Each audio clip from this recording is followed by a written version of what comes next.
Welcome to the Derby City Classic 2012. This is the Action Room. I'm Alvin with Inside Pool. I'm here with Sean Wilkie, and we're doing the Straight Pool Challenge. How you guys doing today? Good, This Sean. should be a real good match here. We got two world-class world champions getting ready to battle it out.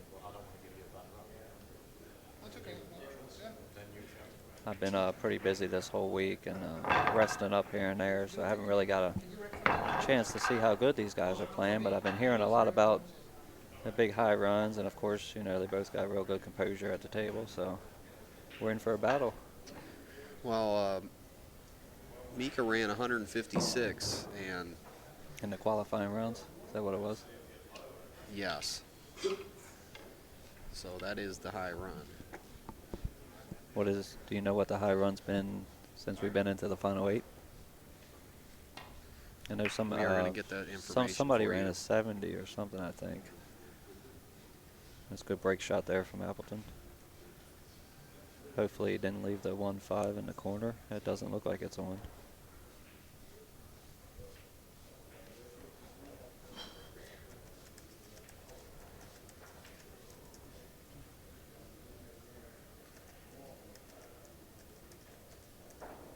Ralph's looking at it. He's probably just going to nip the cue ball, come off of the 2, have the cue ball come back up table, or maybe just up around the side pocket, try to leave no shot.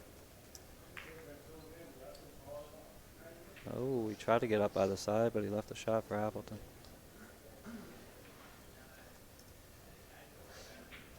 Can make the 2 here, and the cue ball, if he wants to go ahead, go into the stack now, since he has the 13 as an assurance, as long as he can stay on that side of the table.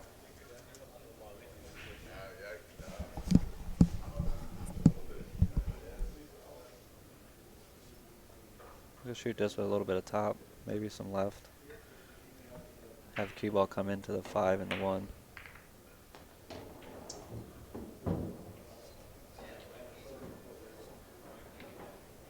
He landed on the stack, so he's going to have a tough bridge here for the 13, but he can make it. I was just trying to figure out how to get to the 3 so he can get the cue ball back into the stack.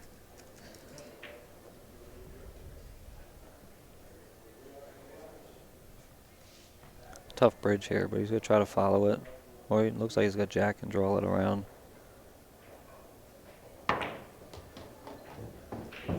Get an angle to go into the stack. Hey, he didn't get up far enough, Nope. so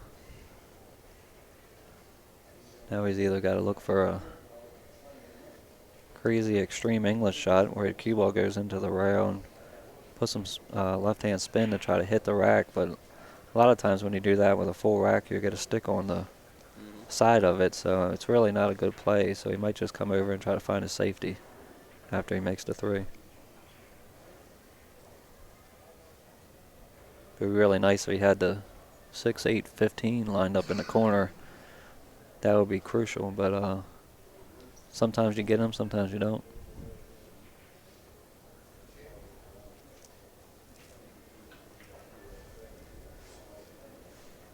Hey, he's just going to roll it in, looks like.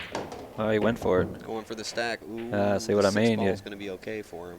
You stick on the stack, and you got to hope a ball comes out so you can make it.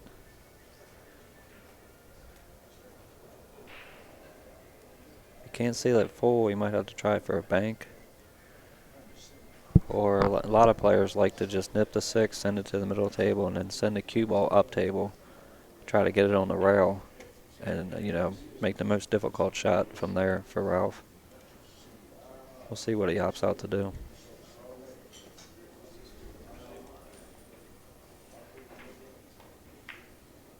That's what he does. That's what he's doing. Put it in the middle. Leave Ralph on the rail.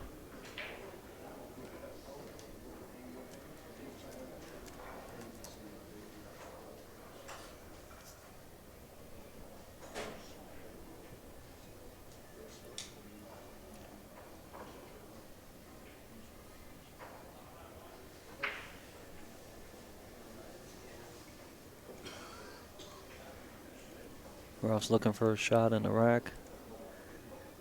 He's trying to see if he can hit the 14.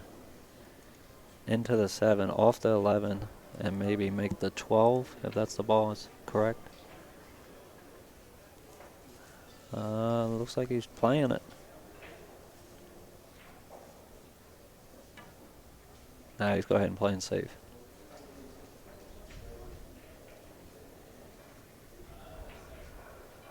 Good shot.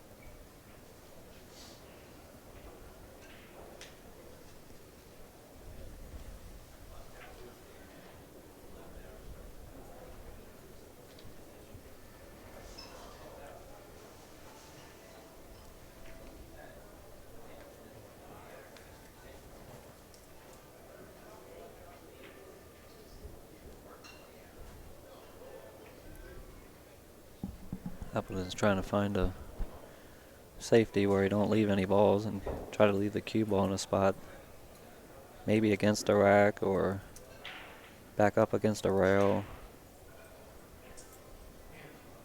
You just don't want to leave a shot because anytime in straight pull, you know, your opponent can run 70 to 100 balls and make it real hard for you to win. Yeah, I witnessed that at the World 14.1. Right. Watch some serious runs going on there. One little mistake and the guy gets going, gets in a rhythm. Oh, yeah. And, you know, all the good players we got out here these days, they got enough knowledge, you know, to stay on the table and punish you for your mistake. And in straight pull, the caliber of players that can do it more than 9-ball players is astonishing because they've just been playing the game longer. Oh, yeah, the knowledge is... That's why all the, you know, the top pros, they love playing straight Good shot. pull. And they're good at it. Right.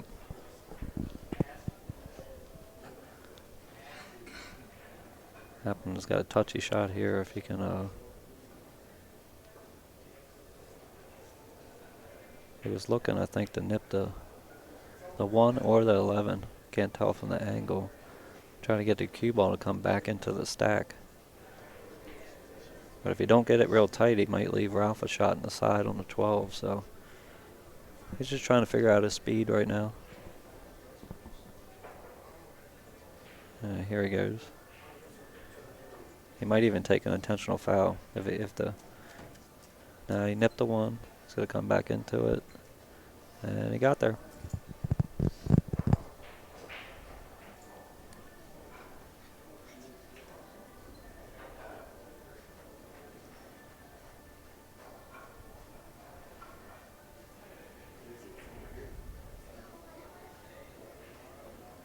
A good shot here would be to leave him on the bottom rail, but you can't because the 5 goes up in the corner. So he's actually going to go to the bottom rail and come back into the stack. Sure. Right into about where he's at right now. Huh? I don't know. Put him right back where he left him last time. We're in for a little bit of chess match here. Yeah, they did this last match with... Who was it? Niels and somebody? Mm-hmm. Niels and Appleton, right? Yeah, Darren. It all starts blending together. Yeah, I heard the rumors that it was a real close match. Darren came back strong. Looks like is he going to be able to nip a ball? Yep, nip to 11. Uh-oh, don't sell out the 6. Can he make it? Let's have a look at the other side.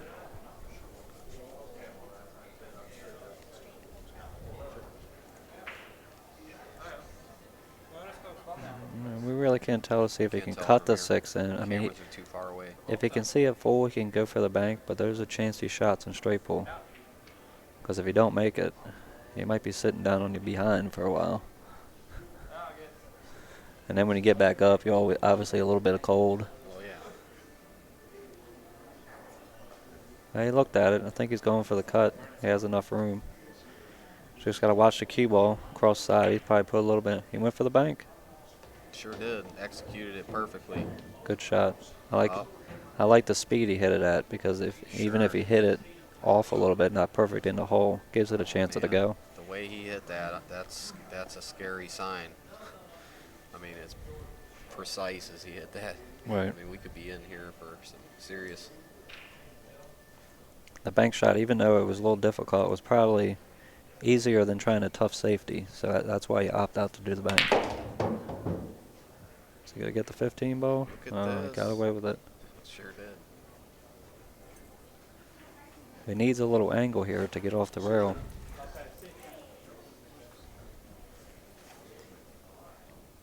Looks like he actually got lucky and got a good angle to follow over. And if he can land on the 5 ball, he can follow into the rack and break him out some.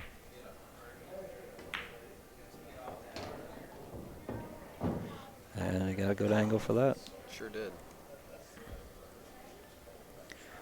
Now for players out there that don't play straight pull a lot, he's got to hit this with a lot of top because he wants to push through the rack and get the cue ball to come out. He hit it medium. He probably could have hit a little bit harder, I think, but maybe he didn't want a chance going up table too much. Well, I'll tell you what, that left-hand corner pocket there is the target. Is it tight? Oh, you're right. No, it's the target. He's going to fire all those balls right into that. Oh, he might, yeah. Just draw back one by one. Right, that's another thing if anybody's watching. As you get the balls out, if they all have a possible pocket to go into, if you can, to position a cue ball, you want to try not to maneuver them anymore because if you tie them back up, now you can't get out that rack. So that's when it comes down to your precision shot making and position. Yep, look See at this. here, he might have, if the 14 goes, He's going to just go ahead and ramp the 8 in. Right, or the 10. And the 10, he goes sliding. I think the 8, he can go into the rail and come back out for the 10 at a better position. Right, he could. I don't know if he can he's going that follow. way. Can he follow down here? No, it looks like he's gonna draw, try to hold it on the rail.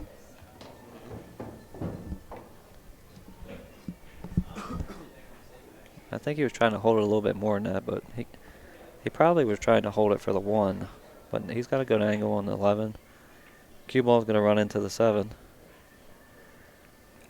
And I'll probably use a similar stroke as earlier. Straight high, try to just break him out and run through. Ooh. Almost hung the 11 ball, but he got it to go.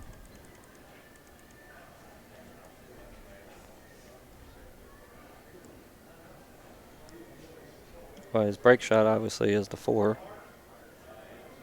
So he's trying to get the 7 ball. And probably the 1 next, and then he can go 1, 8, 14 to his break shot. Yeah, they're crowding in here. Got a pile of people out in the hall. And draw back a little bit, shoot the 8 ball on the side. Follow up. He can either get straight in on the 14 or have an angle, depending on how comfortable he is with it. Cue ball is going to end up about middle table, almost in line of where the 4 is with the diamond to give him a good angle for the break shot. This is going to be a medium stroke, a little bit of low left. Just have it come off the side rail, back towards the side pocket. And there it is.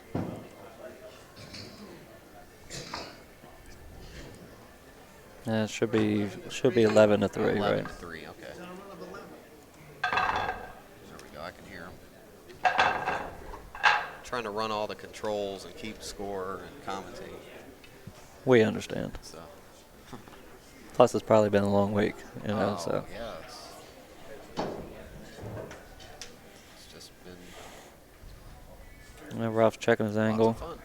Enjoying Derby City Classic. There's a couple choices here. You can either use high right, hit the rack, and follow 2 rails and out. Or if he's hitting one of the balls solid, he might just use middle right, hit the rack, and come off some over towards the side rail. Actually, looks like he's going to use left. Into the stack. Okay, so he chose just to come back up.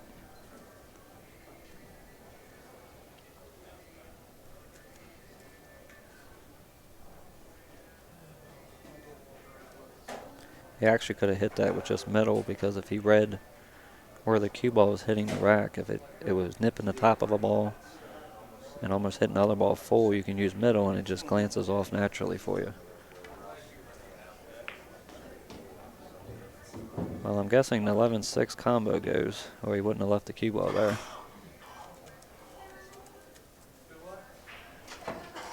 And that's what he's looking at. Happy birthday, Sean, by the way. Thank you, I For y'all appreciate in it. the chats. I'm turning the big old 31 today. Mm-hmm. I still feel like I'm about 25 though, so that's a good thing. Yeah.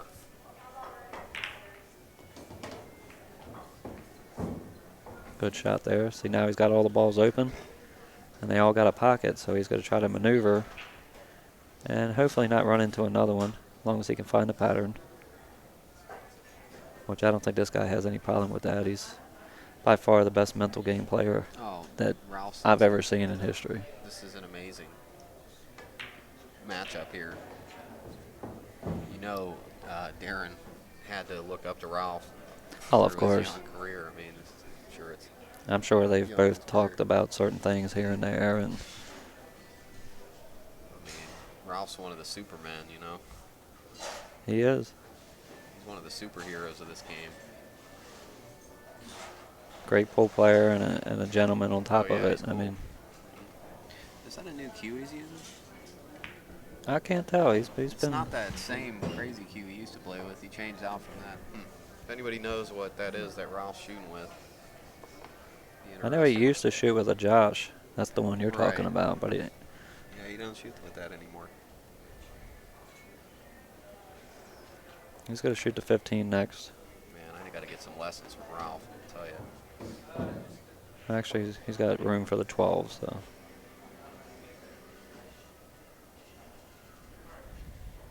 He's probably going to stop this or roll up, shoot the 7. A universal cue. That's what he did. It is That's what universal. they're saying. I don't know. I see somebody ask if I played pool outside of the U.S. Luckily, I was invited to the World 10 Ball in 2009 and 2010, and Manila. yes, it was in Crazy Manila, place, Philippines. It was awesome venue for pool. The only thing that kind of, obviously tore me up was poverty and stuff like that, which a lot of people, you see it on TV and everything, and seeing it in person is pretty tough. But for the pool scene, it was amazing. But that was a great experience for me. I finished 17th in the world in Nice. 2009, I think it was the first time I went. So I like to look at it as a stepping stone, to keep the hard work up, and maybe I'll go back one day. Oh, yeah. He'll be back.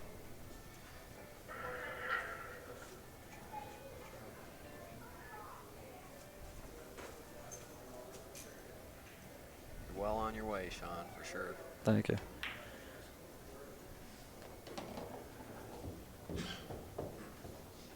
It looks like Ralph's. 3 to 20. I like how he signed up his key balls here. He's actually lined up 4 instead of 1. He's got 14, 2, 11, 15, and all of them are pretty much simple stop shots if you see the pattern, and that'll get him to his break shot, which will be the 13. The 11 ball is actually in a good spot too for behind the rack, but most of the time, depending on where the balls are staying, it could be hard to get to those shots. The normal break shots are going to be from the left or the right side of the rack.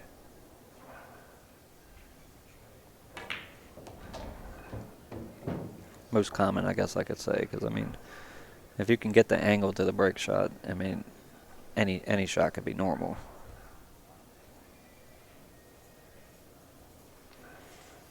Now here he wants to make sure he rolls up to at least even with the 13 or roll up past it a little bit to give himself a natural back cut angle.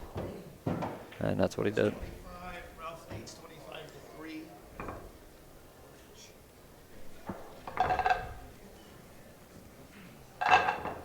Here.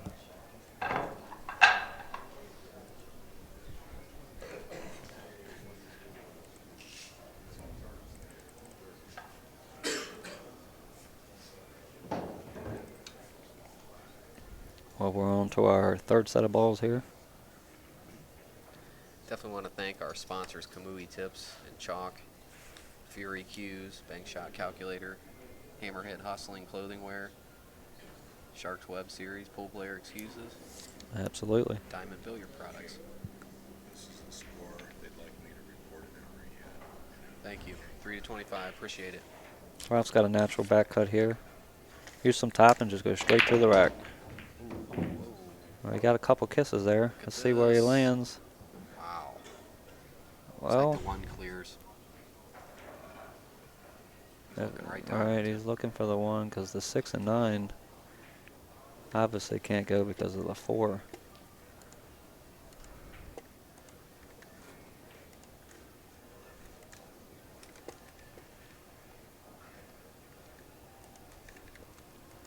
And I mean the 10 might go, but it's really tough. It's so close to the cue ball.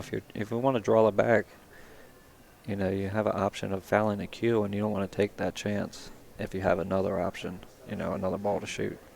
Boy, that 9, it's just. He's going to shoot this now. I'm looking to He's gonna see. shoot the 1.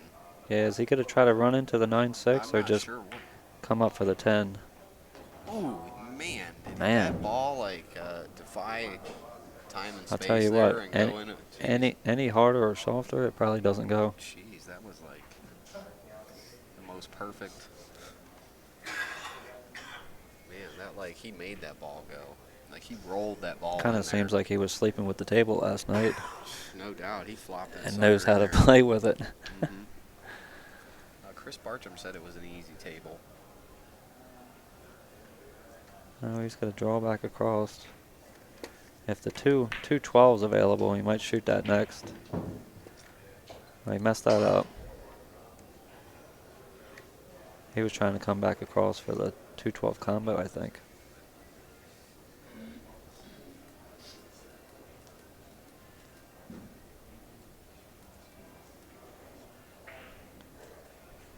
I think I know what happened there. He was still thinking about the last ball that kind of, you know, rolled in.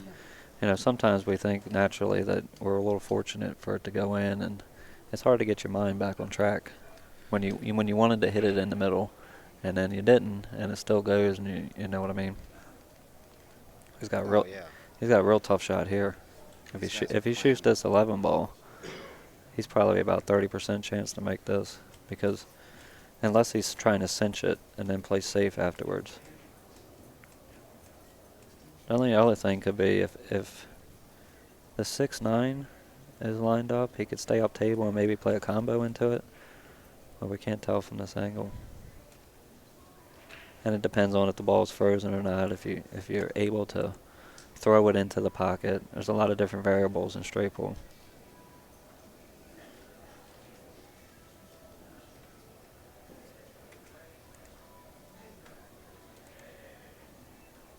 I'm pretty sure here he's just trying to make the ball, because if you're using any kind of English, it makes it extremely tough.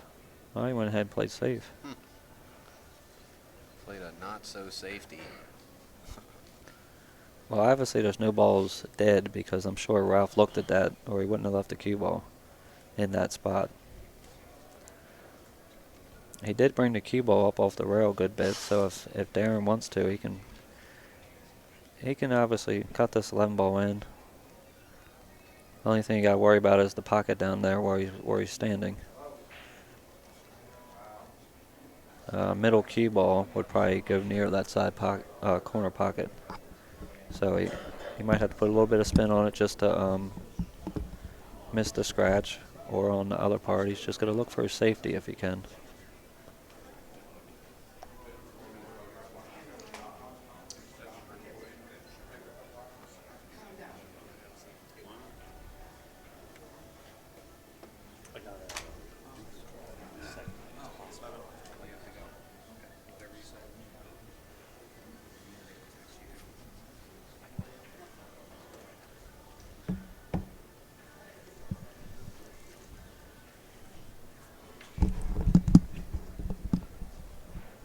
We had Alvin go out of the booth for a little bit, and we got a new guest in the Dan booth. Wallace is back on the mic. How you doing, Dan? Good, good. I'm not sure how long I'll be able to stay. They'll be doing the draw here shortly, and I may be playing in half an hour or so. Okay. So Souquet and Appleton. What happened with Souquet? Did he get tied up, or did he miss a ball? Or? Yeah, he got tied up. He had one shot had to cut a 1-ball cross, got up on the 10. He tried to come back across to play a combo, nipped a 2 on the top of the rack, and then went ahead and played a safety. But Appleton just got the 11 in up table, came back down, and that's where we stand now. They have that 6-12 combination. He's got the 5. Oh, looks like, what is that, the 8 right in the middle there to go, or the 4? Yeah, it looks like the 8-ball maybe. You can glance the 7, draw back off it a little bit. 7-ball shouldn't move too much. Should stick right there for the next shot. Oh, he can miss it. You know, I was hitting balls in this room last night, and you get enough guys in there watching around the side. The room gets humid fast, and the balls stay sticky. It's hard to separate them. Oh, right. So That's understandable. That's how it is. You know, if you got a pool, you're in a natural pool room around the country and get humidity, it's just hard to struggle through that sometimes. we've seen a lot of exactly this situation that Darren's dealing with, where the balls stay in the middle of the table, and it's hard to get them open. Right. And then you know, like you're saying, if they're doing that, then you got to be more precise on your angles for your breakouts.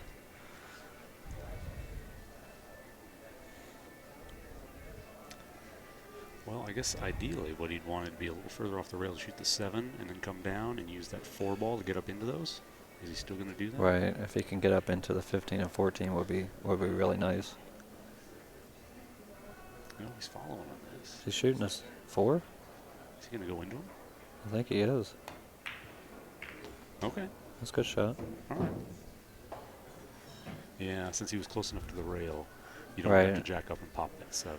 His insurance ball, he was mainly trying to stay right where the 15 is. Yeah. He would have had his insurance ball over here. But he hit it soft enough. He's not in a good spot here, actually. I don't think that 2-ball goes. If the 2 don't go, he's going to have to chance the 4. I think it might go. He's looking at it. All right. But now he's got to make sure he gets back off the rail because the 15 and 7 don't go over here. Ooh. He might have planned. Did he play to bump the 14? I would suppose. He probably had the angle where if you use inside, you have a chance of skidding the ball. So instead, he just took the angle he has and just. That's true. You don't want the table to beat you. You know, you'd rather just miss a ball. I'm sure you've been there as we all have. Yeah, unfortunately, he's got a. I don't see. He can try to follow through and shoot the 7 with inside and come off the end rail to bump that 6-9. That's probably what he's looking at there. Right for the next Because shot. he doesn't want to shoot that 12. Obviously, that's the only good break ball at the moment. Mm-hmm. There aren't many players out there who manufacture break balls like John Schmidt does when you have only 3 or 4 balls. Oh man, I've seen him so many crazy things, and it's just the only way I explain it is he's probably done it. You know, running balls. Say I've run, or I've shot a million balls in my life. I'd say in straight ball, John's probably shot at least 10 times that many. Right. So I mean, he's seen so many different angles and shots that he's accustomed to it, and he makes it work. Yeah, very much so. And look at this. He moved that 6 into perfect position. Yeah, he did. Now that's going to be his key ball. Now, as long as he gets good on either the 15 or the 3, Right. it should be pretty simple. You stop it To there, get shoot into the the next 15 to side. Mm-hmm. See, a lot of players, they forget about the side pockets, but in straight ball, they can really help you advantage-wise, as long as, you know, because then you don't have to move the cue ball around as much, and as long as you're comfortable with shooting a smaller angle to the side.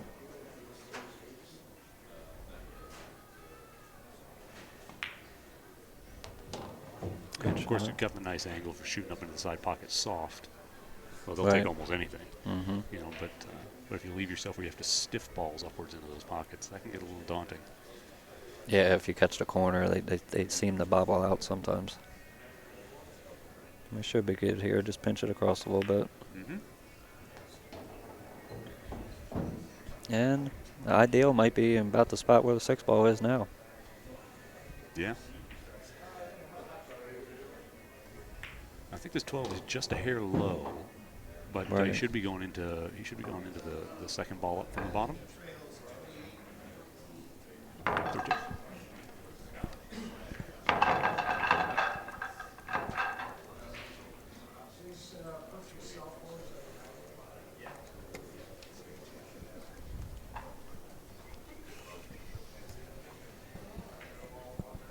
That moves us on into the match. This will be, I believe, our fourth rack, because it's 28-14 is 42. Yes, this will be our fourth rack. I think he's just catching the bottom of the stack. He might be going full into the one, but I like to follow this. Maybe in a little bit of left-hand spin and power it down to the rail and back up. Yeah, good hold shot. it away from the rail. Oh, it's a gorgeous breakout. That is a good break. I seen sometimes use Appleton's English on that, and it seems to not break the balls up as much. But because of the angle, you know, depending on if you have a background 9-ball player or such, you know, you're accustomed to a certain English. But like you're saying, if you can learn how to use the other English and get the ball spread open, it gives you so many options after the break.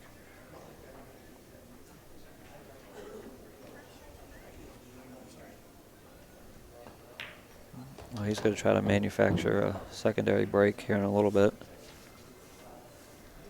He's going to shoot that one and go straight up into the bottom of the 11 probably. Or do you think he's going to do a little cleanup work down low first? Well, you think he can roll it in and maybe get an angle on the 12 and then go up into him? Maybe I don't know if he can definitely get on the 4 and then use the 12 to go into him. Is that True. or the 10, whichever that is. Yeah, bump him there. That's a good shot because he had the 13 and 4 as insurance.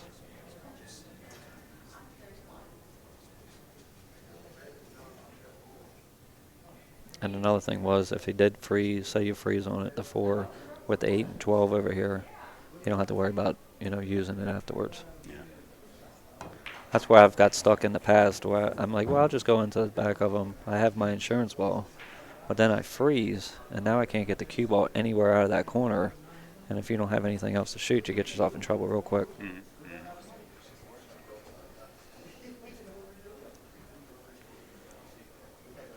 Now, he did have the 10 there, second ball above the end rail is really the best breakout ball. Yeah, it is. A lot of today's players avoid that back of the stack shot. I seem to do it, like if I can't get a normal common break shot to the sides, it's a good break. If you can learn the speed, really you is. can't overpower it because then your team tends to draw the ball. But it breaks the balls open so good. It does. It's really good. As long as you can get the cue ball in the open, you almost invariably you have a good spread. Right. There have been a couple players in the past that really, I think Joe Balsas was one of the ones who really liked the back of the pack, but he was such an accurate ball pocketer with power. So like what you were saying, he never jawed up that shot. That's the thing. And then when you get up to like, 70 balls and above, and you got to shoot a shot like that, the pressure and the nerves just naturally come instantly. This is looking good. I think I like just shooting the 9, getting up there, maybe shooting down, using the 5 somehow to get down towards the 14 to get on the right side of that 11-2 because you got to get that 11-2 clear. He just looked at his angle to see if he could draw back a little bit for the 2, but I don't think he can. I don't think so. He might play a 3 first here. What do you think? A 3-6, and then.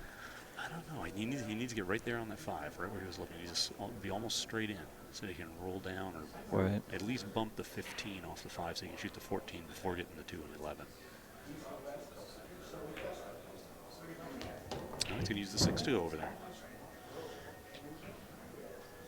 No, he's looking at. I don't Like think he he's was going to looking at roll going into him. I don't know if like that's. No, I meant to come across to shoot him. Oh, okay, right. Like that, yeah, but he was looking to get on the 14, I think. I'm guessing the 2 ball goes. Yeah, he's got a good line here now. I think you got to shoot 214, and then depending on the angle you had on the 14, Right. you can make pretty good pattern out of those last All right, 4 balls there. I saw him just look to see if the 14, if he can get into the rack, but I'm not sure if he can. Because if he can, if somehow he can get those 4 balls out and leave the 14-8 as his last 2 key balls, that would bring him to the 10. But where the 15 and 5 are sitting, his options are limited because they both can't go into the side. You know, he's going to shoot the 14 and hold up to take the 5. Yeah, I'm not sure. No, what's this? He's hoping for a better break shot, pushing the odds a little bit. See, I thought He got away. That's a little dangerous because Yeah. I've scratched from the side plenty of times trying to do something like that late in the rack. I don't know if that's my bad luck or just. At the last second, I saw 14. He could have gone 14, 5, 15, Right. and then use the 11-2, juggle between those to get down to the end To rail for bounce the it 8. down, right? Maybe the pocket wasn't as open as we think. Maybe not. Is he gonna roll down and try to bump the 2 here? The right side of it, so he gets a shot. Yeah, that's I think that's the shot. created some trouble for himself there. Now, wow, man. I'm not sure if he sees the back of the pack stack shot.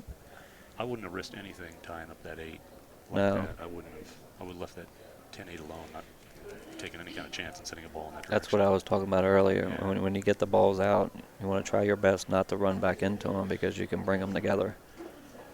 Now, he could backspin a little and bump that 8 up slightly closer to the pack, but then he's got to go back up off the 2 for the Right. 5 and 15 and try to get back to the end rail, and it gets touchy. The 5 ball makes a good side pocket break shot. That's true.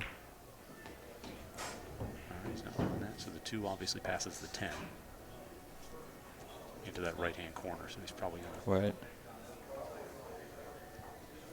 Maybe go 15, shoot the 5 down in this left corner if he has a good angle to stay up there.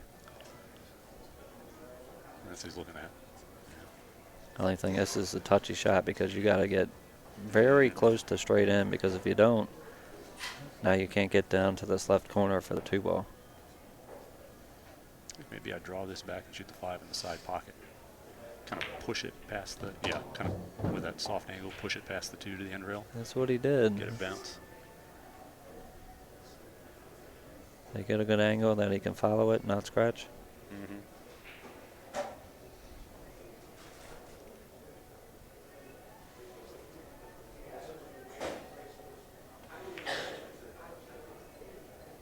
Touchy, touchy. He's got that jacked up on the rail shot we talked about before. Man, you got to roll this. Like Can he- really, really roll it can when he you hold come it, to the or other side. does he have to jack up and spike it a little? You're right, just look at the other side. Yeah, he just looked at that because he's on the rail. He can't hold it, so he's just going to take what he has and follow to the other side. Don't like that though. I don't like a behind the pack break shot. You know, an under the pack break shot where the ball is Where is the- further off to the same side that the cue ball's at. Right, where the cue ball will end up hitting the middle of the rack. The You middle want to or- hit the or corners. short, yeah. Because I recognized your last name. Again, Right. that's cool. We got a little commotion in the background here. Got a crowd. But that's all right. Plenty of spectators. There goes the Kamui Blacks.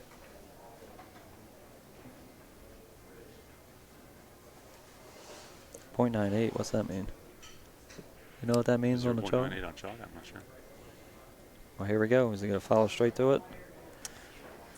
He's going to use high right, I think. He's Try gonna to hit pull it and out there. glance, right.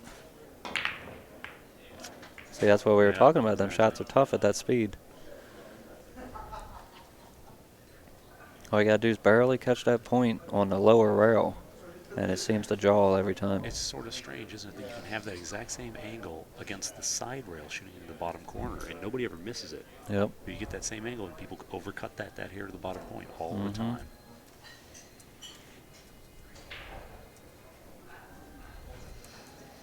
That's a big turnaround there because he came back. He was fighting hard to get through that rack.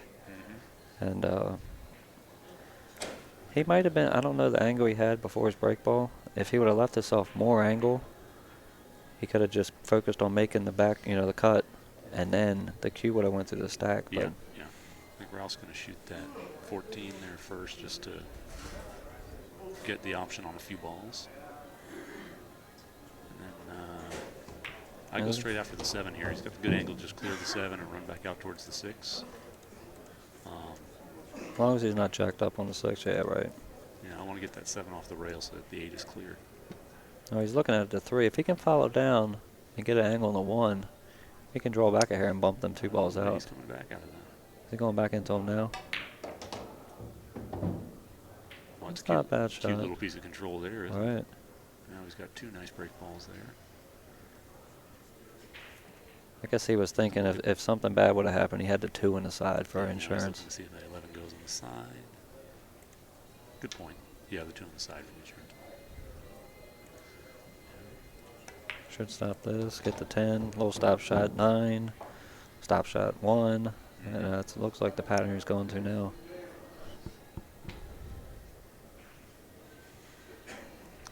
He looked at that 11 real quick, and I kind of got the impression that it goes side pocket. Okay. He kind of looked at it that cursory way, like he was checking just to make sure. Right. If But, it doesn't, it goes up up in the corner, I yeah, think. which I'd shoot anyway. I'm not sure if I'll like. Yeah. Oh, it's not too steep, is it? Is it? No, I don't think so. We'll find out here soon. His eyes are better than ours.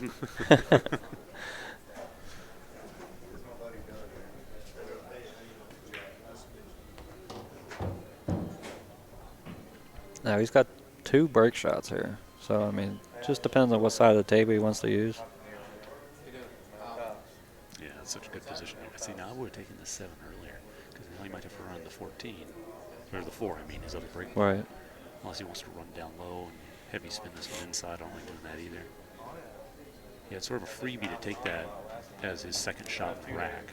And he didn't opt to do it. And see, going back and forth like that, he could have bumped a lot of stuff. It could have made Right. the position a lot tougher. He could have bumped the 2 and landed on the rail. That would have made it real tough.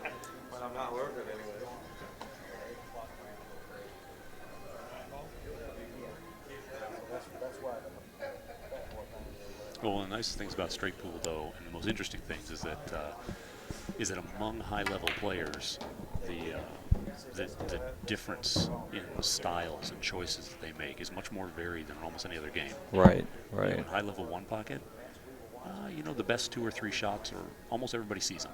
Right. They're And gonna then choose if one of those top 2. if you're watching them and you learn those shots, you seem to get to shooting them too in one pocket. But in straight pool, like you're saying, it just comes down to creativity. Yeah. Whoever has whatever they want to choose to do, and it leaves them in their comfort zone. So that's what it is. Yeah, that's a good way to put it. They get to create their own comfort zone with the shots they like to shoot. Right. 9-ball imposes a lot of requirements on you for what are the right shots to shoot. True. And 9-ball tells you Order, of course, yeah. tells you what you have to do most of the time. You got to make this ball go however many rails you want to get to this area.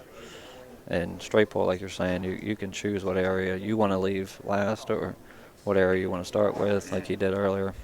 So he's just going to shoot that ball on the end rail, use the 2 to come above that 8 and 11, and just pick those off last. That's what it looks like. The 11 probably don't go by, but the 8 easily goes by as long as it gets over. Yeah. Even the middle table, he could probably still make the 8. So. And he'll have 2 options when he gets over and gets his angle. He can either come back and shoot the 11 in the same hole, or if he gets a good angle, he just roll down and shoot the 7. Yeah. 11 ball on the side. This is something I'm going to go ahead and presume that 11 passes. It doesn't look like it. And Right. if you got those 2 balls there and you're going to use them as the end of your pattern, I don't like that. I don't like that one of them's tied up. So if you get the bad angle on the 8, you have to mess with the 11 somehow. Exactly. So he got the perfect angle on the 8, so there's no complaints at all. He looks good. He's I just gonna think he's done this a couple times. Good shot there. 28 Ralph. Run the 14.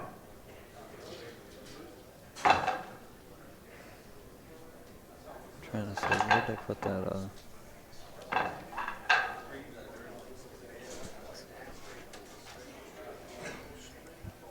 Oh.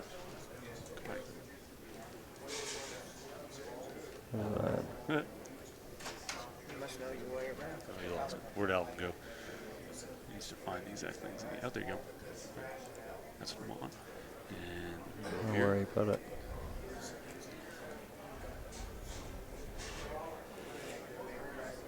And what was that score? 42. You just run 14? Yep. Yeah, all right.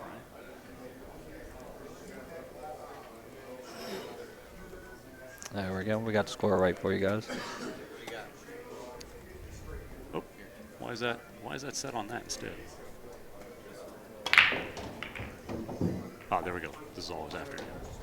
All right. Yep. Good break there. Got him nice and wide open. Now I'll probably shoot to 14. He's just looking at how he can get into the couple balls left in the middle. The one in 10 will go in this corner where the 6 is if he gets the 11 and 6 out of the way. I think I go 14, 6, 7 to get up above the rack. Just get that 7 out of the way now. It's blocked by the 5 anyway. Right. And then you're shooting into the side pocket on those 2 balls up there. Right. And then if you get on the 7 good, like you're saying, you can shoot 5 or the 15 next. Yeah. Or you might even go up Excuse me, guys. in between them and just get above the rack now. That's what he did. Well, all right. Nothing wrong with being in the middle of the table with some open balls, but I feel like he had a free chance to do that same thing by taking the 7 now. True. And now Good. he's looking at the 8's the only reasonable break ball at the moment, but he's going to build something better than that. Yeah, hopefully. Shoot to 11. So he going to come back in towards the 2. And that's what he did, right towards the 2. Good shot.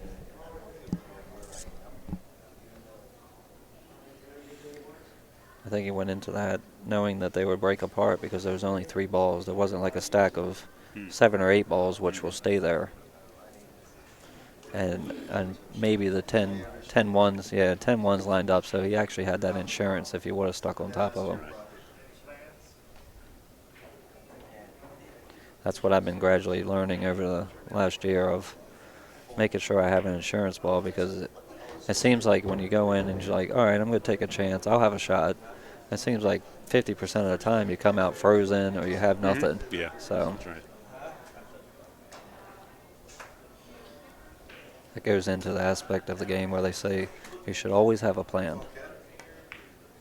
Oh, yeah, nice little angle to get in there. Now he's got a break ball and key ball. Yeah, he lined up 7-2 real good.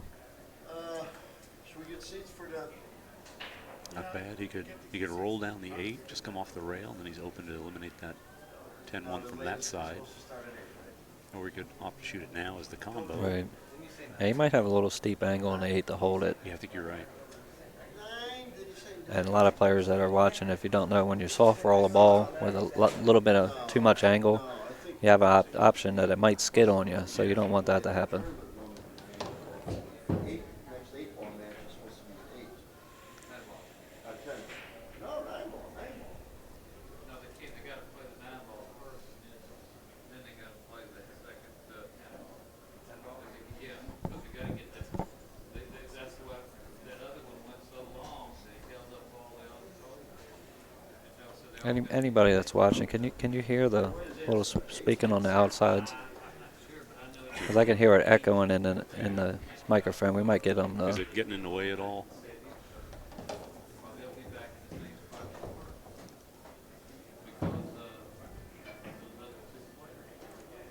Like Ralf Souquet here.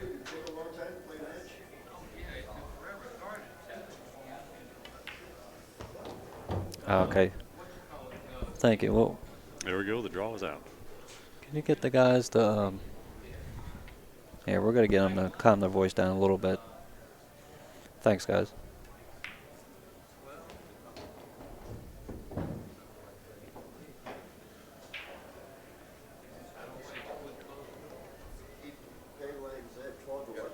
Ralph's okay here. He's got he's gonna shoot 10 probably. Hold the cue ball right up around the spot. Give himself an angle on the 1 so he can come back up for the 7. Yeah, so he can shoot down to the rail and be floating, Right. away on the same line. Yeah, that's And it's nice. That's almost a nice. natural angle to come right back up.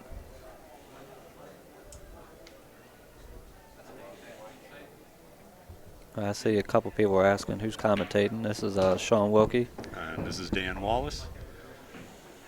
Hopefully we're doing a good job for you guys out there, getting a little bit of knowledge about the game. And obviously watching 2 world champions go at it. Absolutely. I've seen Souquet play quite a bit of straight pool over the years, and I must admit, Darren and I have only met a couple times, and I've never actually seen him play straight pool.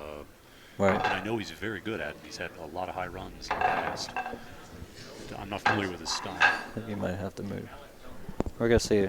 Let us know. We're going to move the mic a little bit. Can you guys did this hear? help with my mic, guys?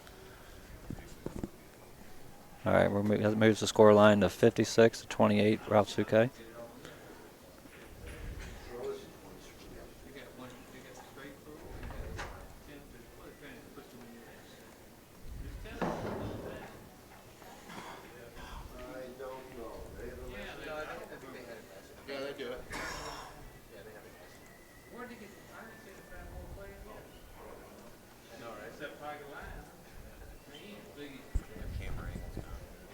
Yep. I see somebody's asking if I was going to be at the Mezavit Mez tournament in a couple weeks. I'm not sure. I'm kind of a spontaneous kind of guy, so I usually make that decision during the week. But, oh, watch it, Ralph. Don't scratch. Ooh. You know, he hit that with pretty much center ball. I would have powered that a little with high, get to duck a bit. Right. It depends on what angle you're coming into the exact ball that you're hitting. You know, it's so hard to tell from out here. I'll tell you what, Exactly if what that that 14 didn't come over there and land in front of the hole, he has no shot. So Ralph got fortunate here.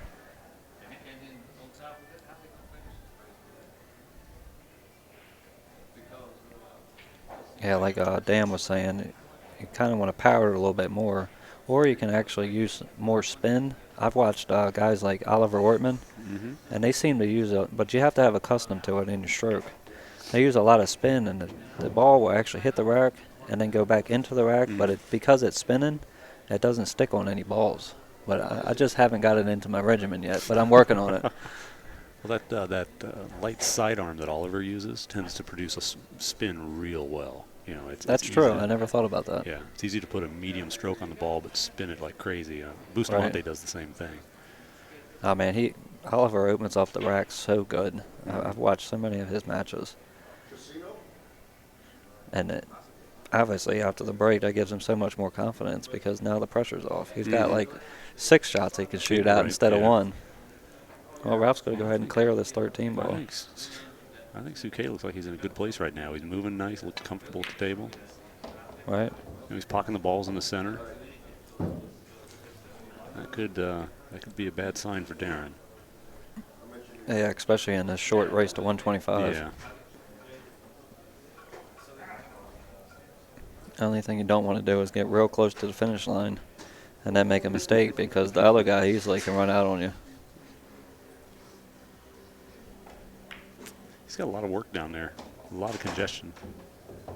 Yeah, I think that 3 ball goes. He's in the 3 ball. He's going to bump into the 2 balls below it. that would be a good shot. Well, Yeah, if he's the got 3 an ball angle on the goes. 6 and the 6 goes, that'd be a great time to clear that. Because if the 3 goes and he can actually hit in between both those balls, he could have a shot on 11 and 15 in either pocket. Just nice and smooth, hit it. Let's see what he does. I don't think he's going to hit this hard. Yeah, There you go. Look at that. Now I leave that 15 for now. I go ahead and use the 11 to get up into those balls. Like just get above the 8 maybe. Right. Hopefully you can take the 8 and then maybe the 7. Oh, I like that. I like moving the 6 there. That's cute. That's good. He bumped it out of the way. Yeah. And it seems like he hit it hard enough to where if he didn't hit the right angle, it wouldn't have stayed in the 9. You know, say he would have hit it more to the right. Right. When it Could've bumped come the out 9, and they tied up, yeah. would have let him come loose. I think he would have liked to be off the rail to shoot the 8 next, but That 7's got a little bit of a down angle, right? He might be heading into the 10 off it. I can't quite tell. it's hard to see from our angle. If it's but- straight in, I roll in the 7, then I shoot the 8. But he's thinking about shooting the 6. Right. Sometimes, depending on what style of game you play, if you don't have a soft roll in your game, a lot of players choose to just pocket the 6 and just stop it. But Uh-oh. whoa, He looked at that for a little while. he took a deep breath too. I think you want to take the 8 and the 6 here for sure. 8-6, 15. Sorry, 8-6. Roll up table a little bit. if he can. Does the 10 ball go past now? I like 8, 6, 10, 12 in the side, roll back down for the 4, 15, 9 in the side pocket. It's reasonable. Right, You're not going to but get the in trouble. 10 goes, so You he's take got to the get 10 that out of first. the way. All right. So he'll do 10, 8, 6. Probably, And then the yeah, 12, 4, 15. 9 in the side, right? Yeah, 9 in the side. It's the D-ball. We never know with Ralph. He likes leaving these 2 balls over here on the side rail. He might leave those again, No, you're right. You might leave them both. because we've already seen him do it a he couple is. times. He is gonna That's leave what them he's both. doing. That's- That's his style, so Yeah, like we were yeah. talking about.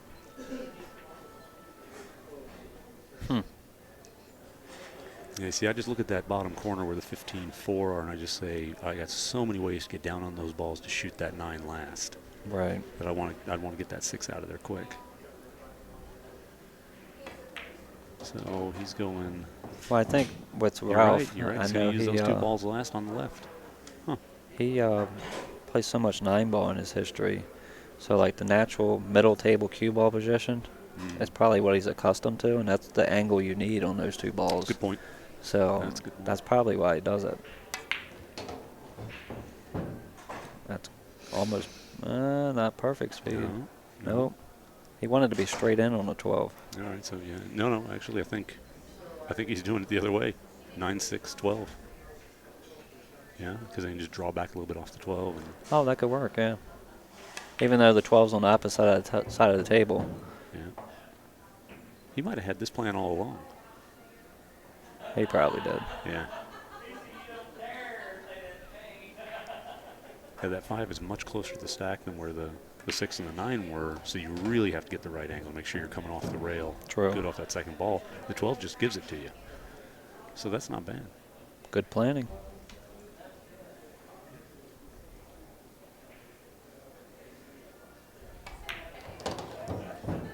Good shot. That's Good good a shot. move, Ralph.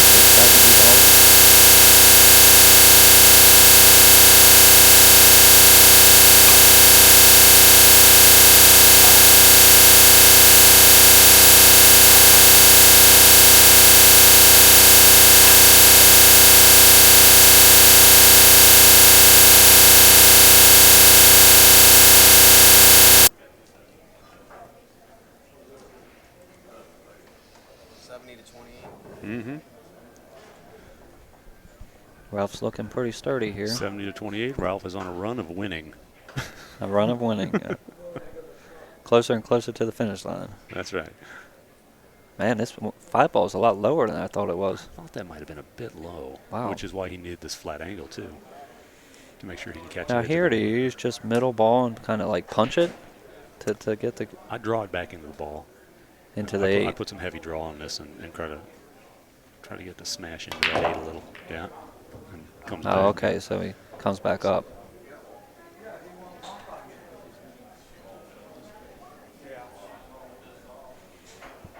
And is the back of the rack line up the 14 in the corner? Don't think so. I think that goes just a little high. Now he could So shoot get the down 4 there. here, but it's a little chancy. It's a tough shot. That would break the balls right out, but he's definitely not going to do that. There's no direct route here. He might draw back off that ball in the middle of the table to slide down the rail with the 8 to get down there, or he can punch his way over there off it. He'd like a good Looks angle like on he's that, punching, too. yeah. Yeah. Okay. And he's got that angle. That's a little steep. That one's just a little steep. Right. He can hold it though, if he wanted to go that way. Yeah. He's got to look at his angle. You don't want to be clipping the left side of the 6, because if you follow, you can follow down into the hole. So he's just going to make sure he's hitting the 6 pretty full. You can't hit this too hard either, because if you do, it leaps up high and it's the right side of 6 and shoots up table. Right. I think. Look, Yeah, just you're like right. I You said, don't look at know, this. but- oh, Just like I said, Mhm. can't glance off the rack. Yep, exactly right. It would have been a little bit better if you used low right, hit the 6 full, come back. Yep. You put a perfect read on that. Man, So what, he made 2 balls and -1 after that, right? I believe so. Made the break ball. Nothing else went in. Yeah, made the ball up table.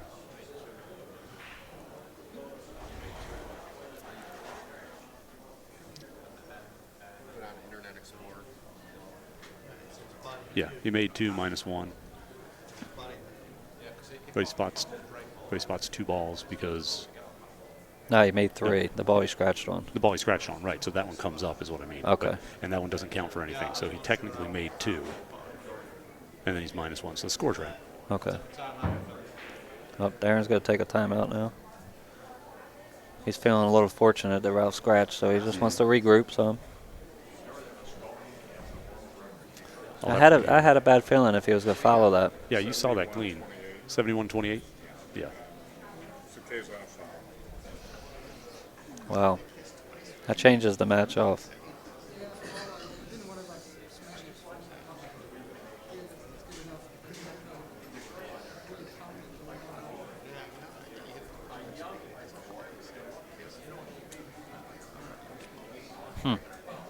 Now, the reason that cue ball scratched is because of where the 14 was.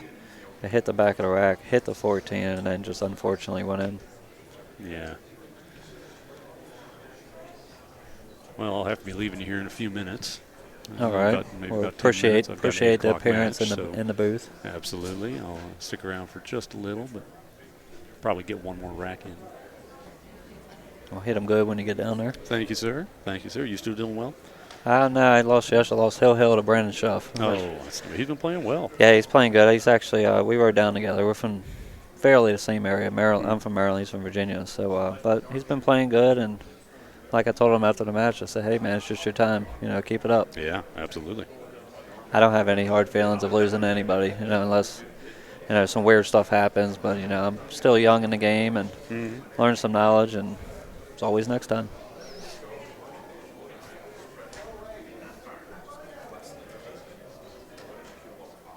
I see we got a good luck to Dan and a couple fans out there for me. I appreciate all the support, guys. We'll keep it up. I see a couple people asking me about my match with Shannon Dalton and Bankpole. Well, I'm going to be honest. I went into that match and just obviously I'm a huge underdog because I don't play any Bankpole. But I just relied on to my knowledge of hitting the balls not really hard, just nice and firm, and just try to make the bank, and wherever the cue ball gets, go on to the next one. And he had me 2-0, and honestly, in my chair, I just say, hey, if he beats me, he beats me. But if he gives me a chance, I'll try my best. And luckily, I got a game, and then I made a couple 4-railers on him that he probably was a little surprised about, but I didn't know any other shot. And like I'm saying, with the safety bat on Bankpole, I don't know it yet. So, but I was really pleased to get that match from him. And Shannon seemed to be, obviously a little upset, but he was cool about it. He wished me the best. And hopefully next year I can be a little bit better at Bankpole. We'll see.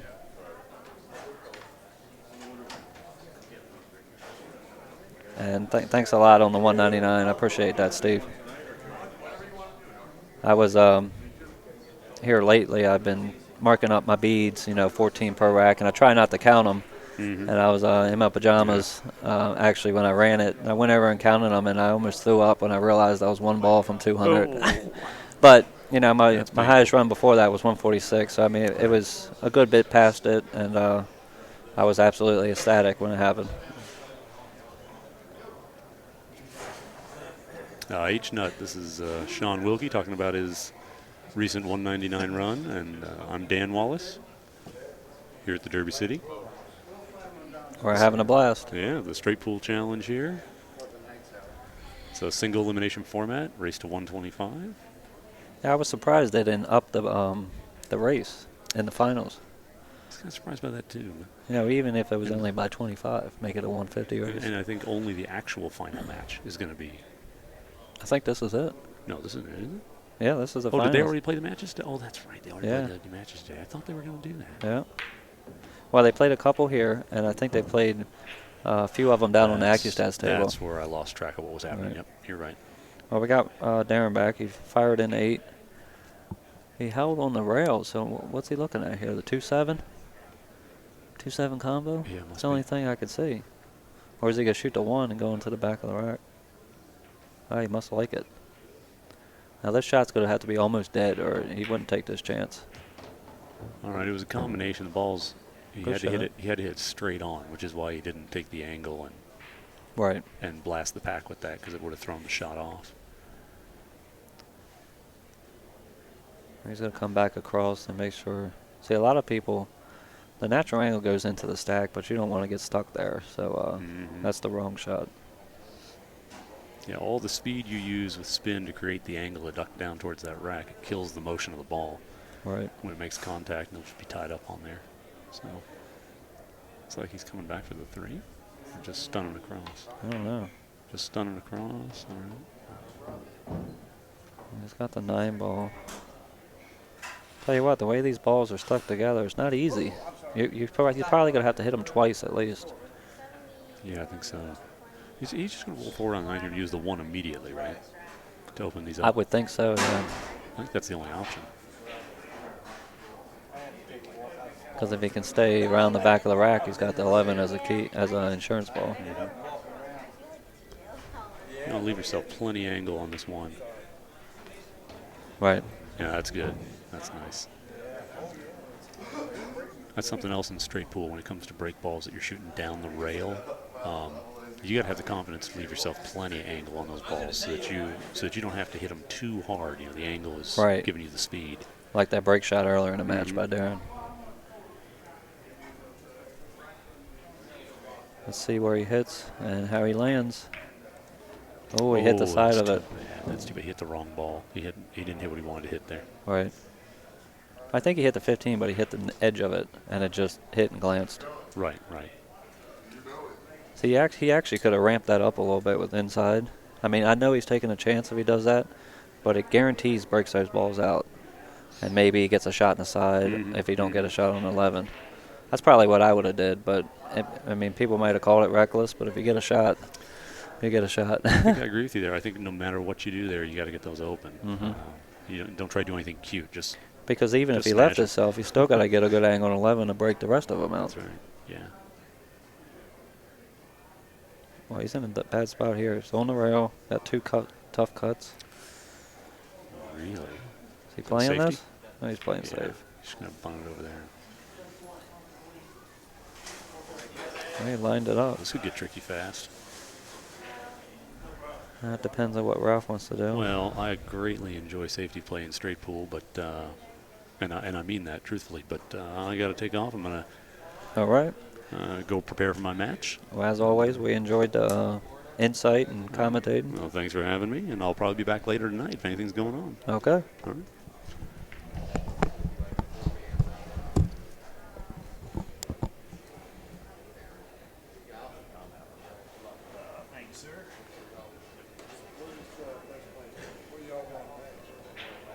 Well, we're going to be probably putting the cue ball around a little bit here because of no easy shots, obviously, for either player. They're just going to try to leave the cue ball in a spot where they don't leave their opponent a shot afterwards. And a lot of choices here, so the prediction is going to be tough. Well, my friend, hello. Did he get it down far enough? Yeah, he did. How you doing, Elvin? Howdy. I see you're back. Shonsky, what's up? I'm not doing bad. Birthday boy, 31. Yeah. All right. Here we have the Kaiser, Ralf Souquet, from Germany. the Uberland. I got to find out where he's from. I think it was like Manching or something. I don't know. Yeah, I'm not sure what Let's look up his Wikipedia. area he's from in Germany. Ralph's probably the strongest player in the world.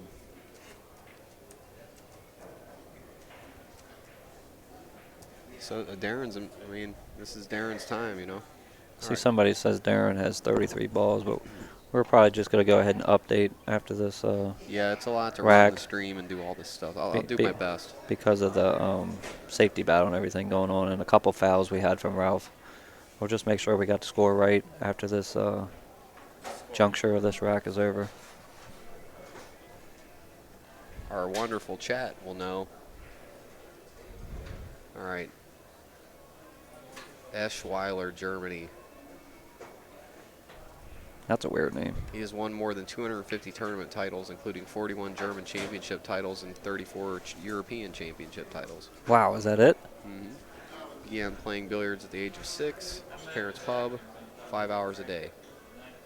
That's nice. That reminds me of when I was a kid. Me and my granddad used to play 3 to 4 hours a day. And I just absolutely Nice. loved it. That's awesome. My grandpa and I played pool too. That's cool, ain't it? Uh-huh. Didn't know about everything I was doing, but I just loved pocketing balls. Uh-huh. Well, Darren's in a spot here. He's just going to play another nip on the left side of the 3, put him back up table.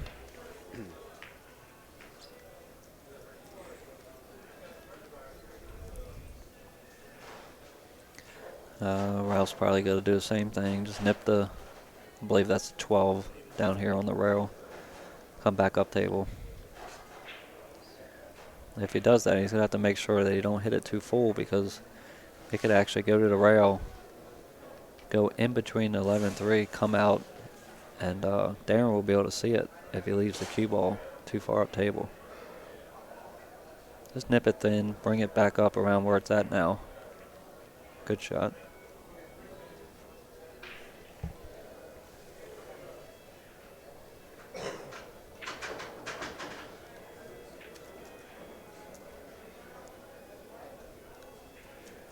Yes, this is the championship straight pool match. All right, Darren Appleton from West Yorkshire, England. Dynamite. Won the World 10 Ball in 2008. Former world champion. With that victory, he became the second male player for Britain to win a world championship after Darrell Peach, who won the World 9 Ball. Is this the semifinal match? I believe so, yes. Oh, okay. I was wrong actually on that. This is the championship match. I'm sorry about that, guys. The winner of this will play Alex Pagline. Darren won back-to-back U.S. Opens, too. And Ralph's won a couple of them himself.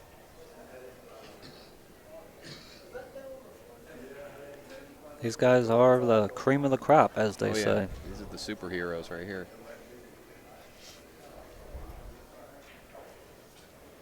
Tell you what, I had myself a tough battle with Ralf Souquet at the U.S. Open this year. I thought for sure I was going to get him, but as he is, the champion he is, he came back and actually got me hill. But the whole match was within 2 games, so I mean it was just very intriguing to me to know that, you know, I have the ability, as long as I can keep my head together and learn as I'm playing every day, that one day, you know, hopefully I can bring home a title. We'll see. I just enjoy watching these guys and learning, and especially from Ralf Souquet, just his demeanor at the table. He just seems like he's never upset. You know, even though when he scratched on that ball to break him out, he knows he made a mistake, but he's not in his chair. He's not. Well, he came out in the hall and he wasn't happy. He just doesn't let it out, you know. Right. That's all with his composure. Mm-hmm. And Never let him see you sweat, man. That's what you need in this game. That's what you need in life, too. It's not just the game. True. Well, Appleton went ahead and couldn't find anything, so he just took an intentional foul. Pushed the cue ball up table. Now Ralph's got to figure something out. I wouldn't be surprised if Ralph pushes the ball over to the side rail or the top rail and takes a foul too. That's what he's going to do.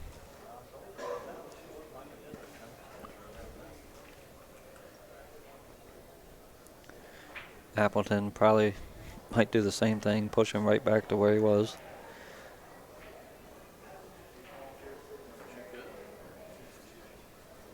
The final is not tonight, no. The final is going to be tomorrow, and that will more than likely be down on the TV table downstairs. But you never know. Very true. Everything could change up here at Derby City because there's so many things going on. Oh, yeah, everything changes fast. Well, Appleton's just going to push him over here to the side rail. Now, I believe this puts Appleton on 2 fouls.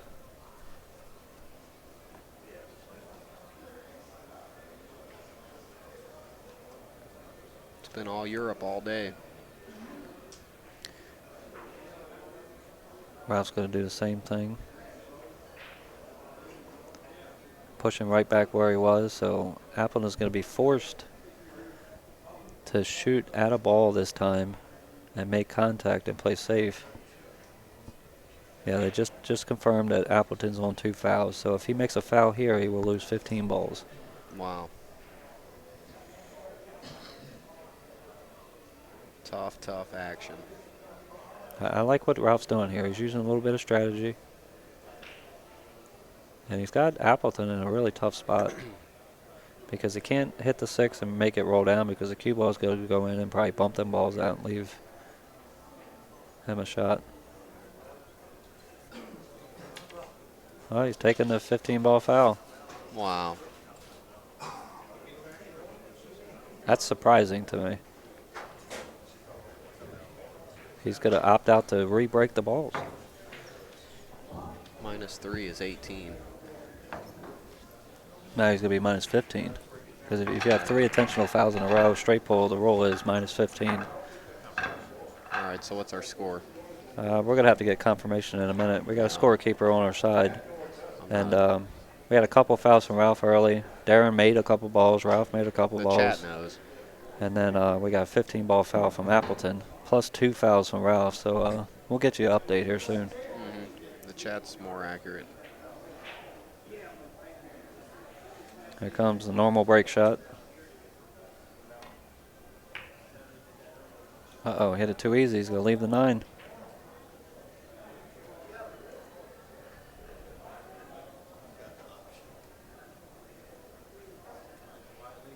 $18.71. Cue balls have to hit the rail, no cue ball. It's an opening break. Oh, Ralph's got the option here because actually Appleton just fouled again on the break because legally break shot is 2 balls have to hit a rail, and the only ball that hit the rail was the 9 ball.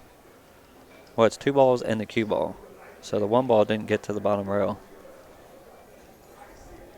I'm going to think that Ralph will probably shoot this because he has a shot on the 9. Well, he's going to let him break again. It's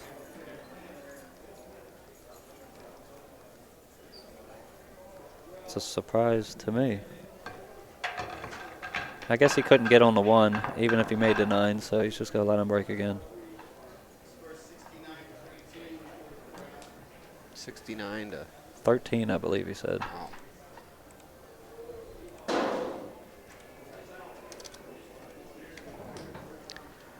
Thought he said 13.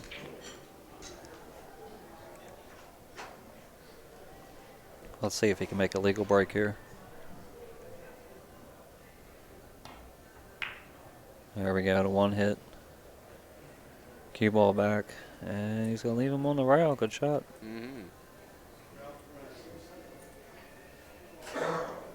Man, what's his name? Ray Martin does that the best.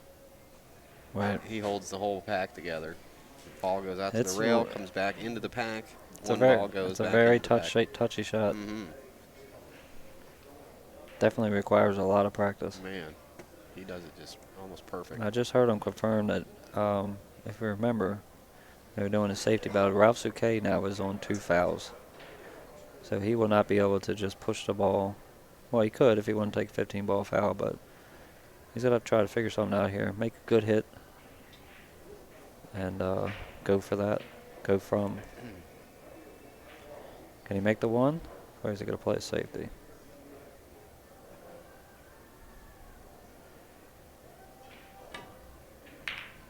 Man, he just Good split shot. the pocket. You got to be able to make that ball. That's true. You really do. That shot comes up so much. That across the table, off the rail shot like that, Yeah, where especially- you got about 1.5 feet from the ball in the pocket. True, especially after the break, because that ball will come up and leave you a chance. I used to try to shoot it hard and get it into the rack, but now I've obviously learned that all you want to do is bear down on it. Wherever the cue ball goes afterwards, figure something out. But at least you don't miss the shot. Got 1,026 on the stream. Nice, nice. If you're just joining us, this is the Derby City Classic. This is the Straight Pool Challenge. I'm Alvin with Inside Pool. I'm here with Sean Wilkie. We appreciate all you guys' support. Get Some Wilkie, a professional player on the billiards tour, pro billiard tour. I'm trying. I'm getting there. And these are 2 of the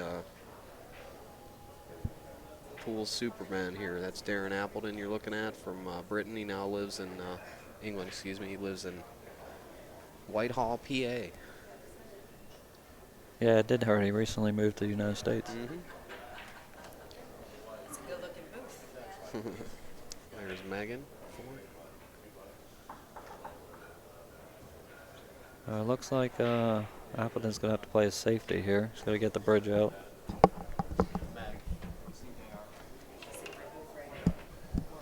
Down to our last script.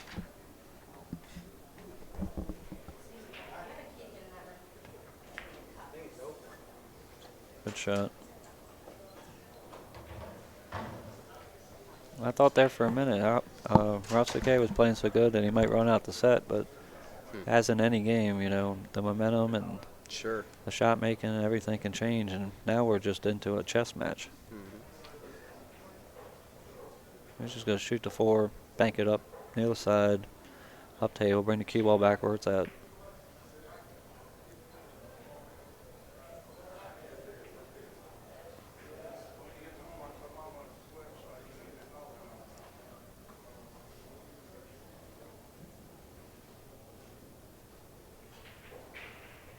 Appleton's going to have to do the same thing, just come off the 8.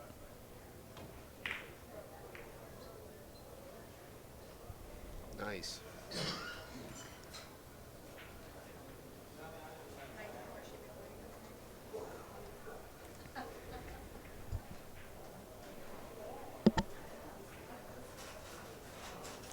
I'm not sure the angle Ralph has here.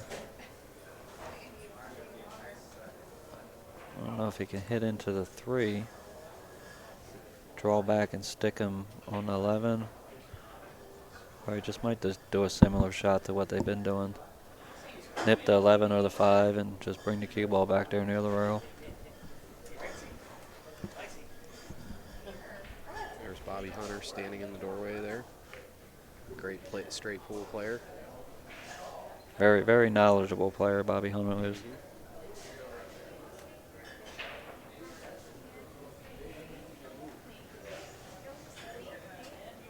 Going downstairs or upstairs?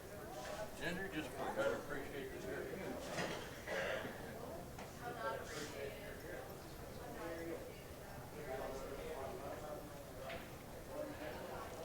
Well, they're gradually opening up these balls, so you got to be more cautious of what you do here because you don't want to leave an open shot.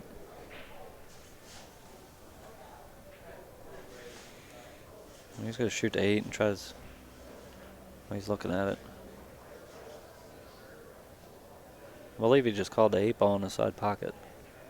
He might be playing it off of the 4 ball, which would be a very good shot because he could almost hit the 4 ball on any part of the left side, and the 8 ball is guaranteed to go in. Good shot.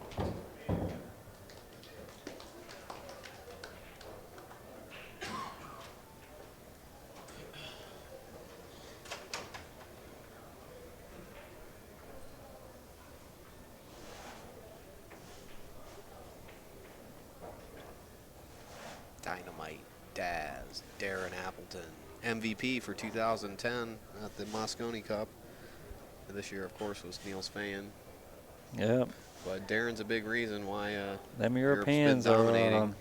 playing really good lately. Yeah, I mean, like I said, look, we got all Europe all day on the straight pool. Right.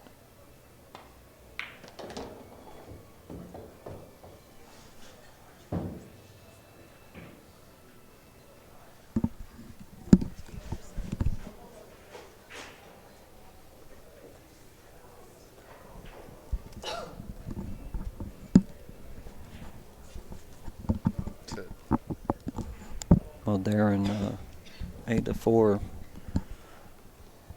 Got a shot on the 14. I'm not sure what ball he can get to after this.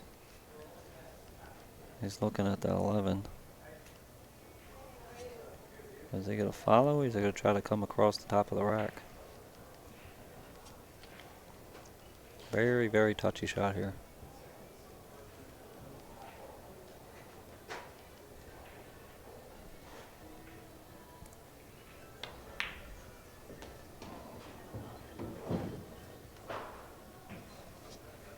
Wow. The only thing I see here is the 9-13 bit combo.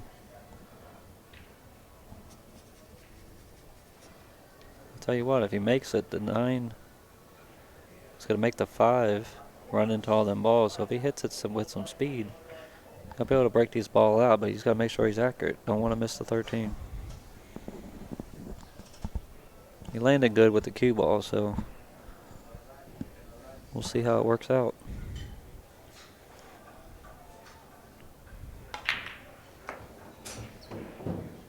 Good shot. Now he's got a perfect angle on the 6. He can just draw into the 10 ball. He can actually draw over. If he clips the top of the 3, he's still fine because he can clip the 3, 10. They'll get out of the way, and he'll have a shot on the 15. Oh, he hit the 10 ball full, but he's still okay. Now you see how the cue ball kind of reacted and went through because he hit it full. Do you want to change it to 9? Since this is going so slow.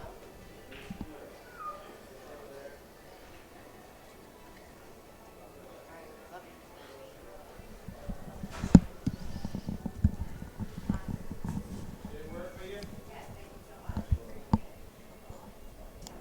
Well, now it's shoot the 3 and kind of nip the 12 and 2. Yep.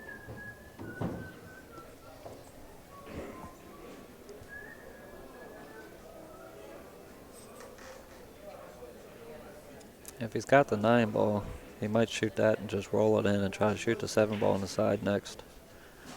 Or he can shoot the 7 ball now and follow because he can use the 2 ball. He's going to go ahead and shoot the 9.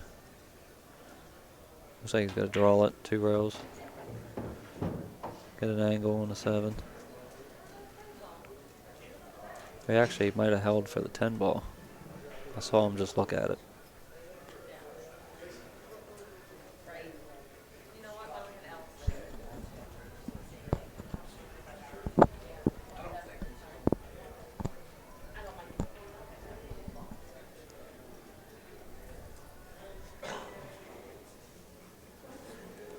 Now while he's shooting this, he's got to watch the cue ball. He's probably going to go underneath the 11, come back up. Oh yeah, now it's a shooting gallery. Yep.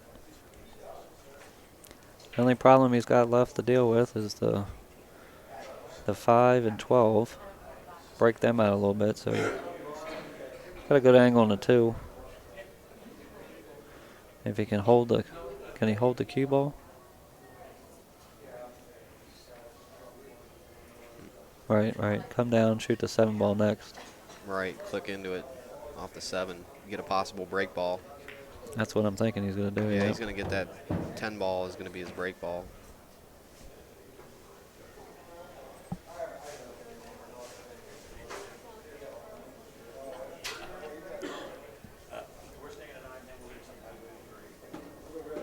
He's probably going to hit this pretty stern.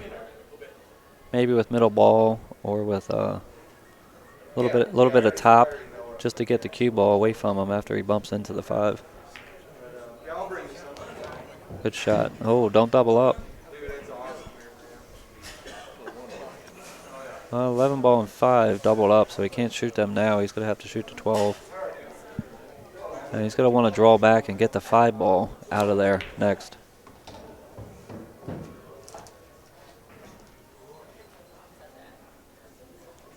He would have liked to have been a little bit more off the rail, I think, but he should be okay.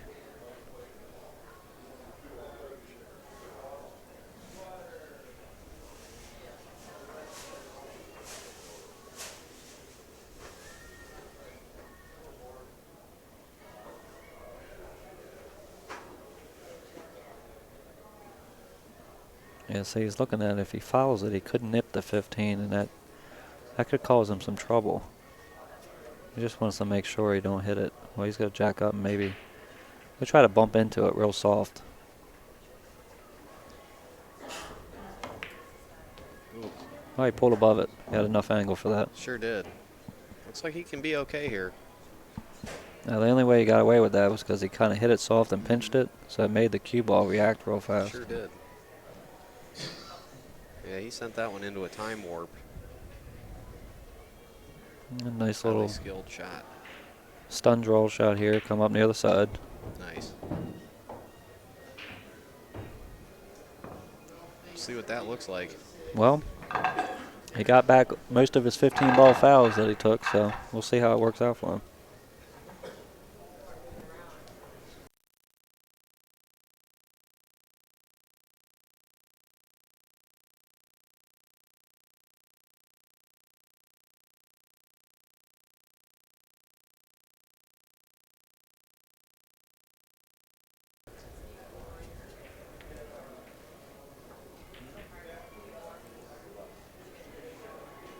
Here comes the break. Cue ball's going into the 9, looks like.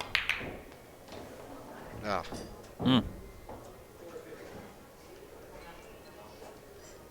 He kind of hit the 11 a little bad, so it messed up his accuracy on the cue ball.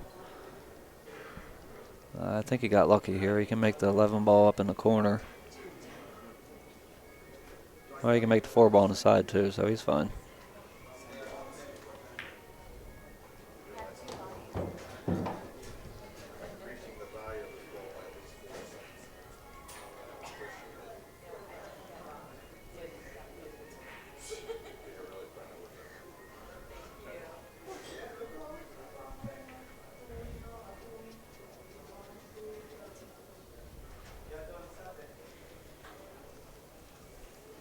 Appleton's just trying to figure out and look at a couple things and find his secondary break shot to get into the balls that are grouped near the middle. If he stops the cue ball here, I was saying he could have stopped it there and shot the 2 and got into him, but he's going to go down here and clear these balls out first so that when he does break into them that they don't tie back up. Very smart option.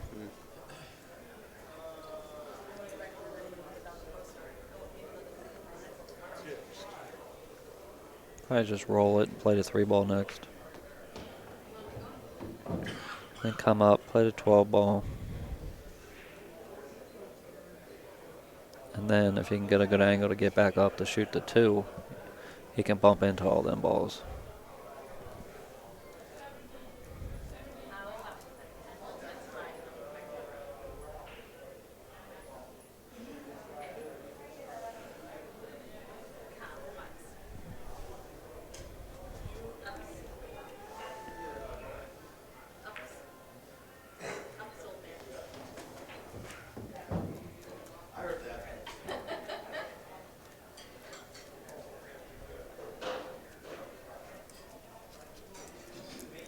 Looks like he's got a good angle. Just follow it with either high left or a little bit of middle left. Come back up to towards middle table. Give himself an angle on the 2 so he can get into these balls.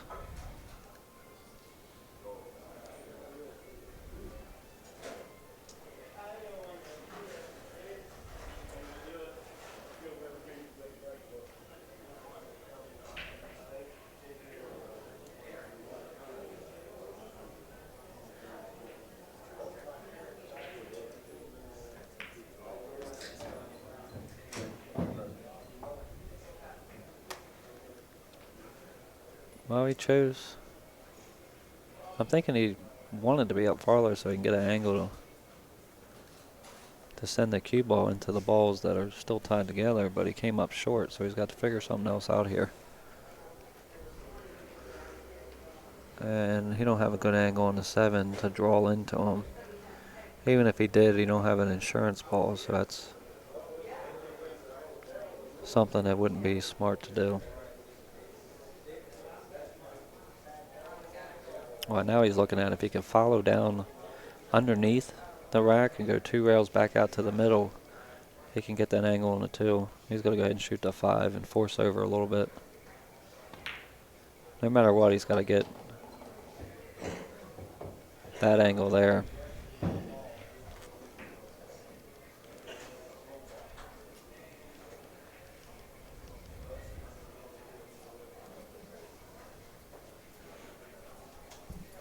He's looking to see where the cue ball is hitting because he wants to try to hit the top of the 15 and the 12 pretty much at the same time. If you hit it with stun or a little bit of low, middle left, should be able to bounce right off of them. So you need a little bit more angle than the 2 to get the cue ball to follow.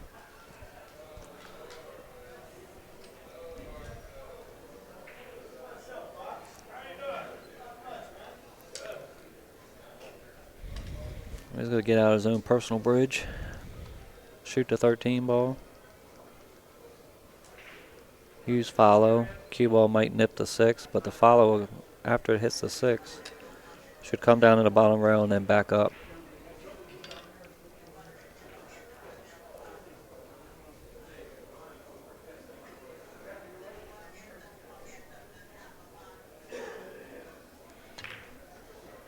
Nice. Wow. No, he's in the, If the 15 ball goes, I is think it okay, does. but I think it goes in the side there. What's up, Paul? see, I think he could have hit that harder with follow, and he actually could have got the cue ball to come back up and maybe bump them. Or if he get up high enough, he could have made the 7 and 10 next. He was trying to just roll it and have a shot on the 6, but unfortunate that the 1 and 6 tied up.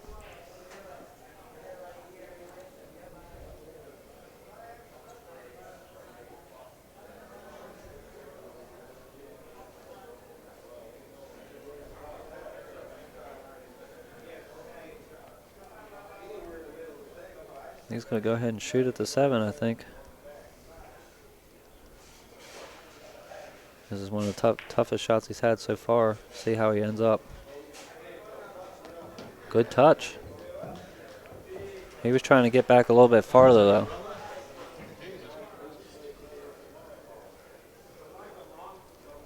I think he might have been trying to get back for the 6. Up in the corner, and he came up short because the 9 obviously looks like it's frozen on the 15, so it don't go.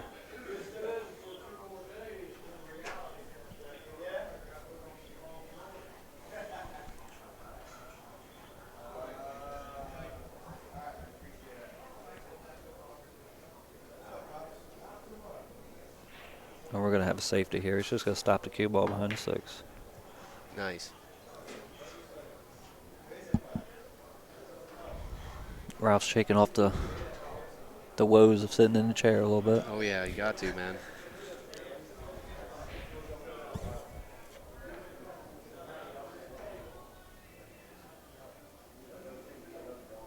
Waiting for our score update here.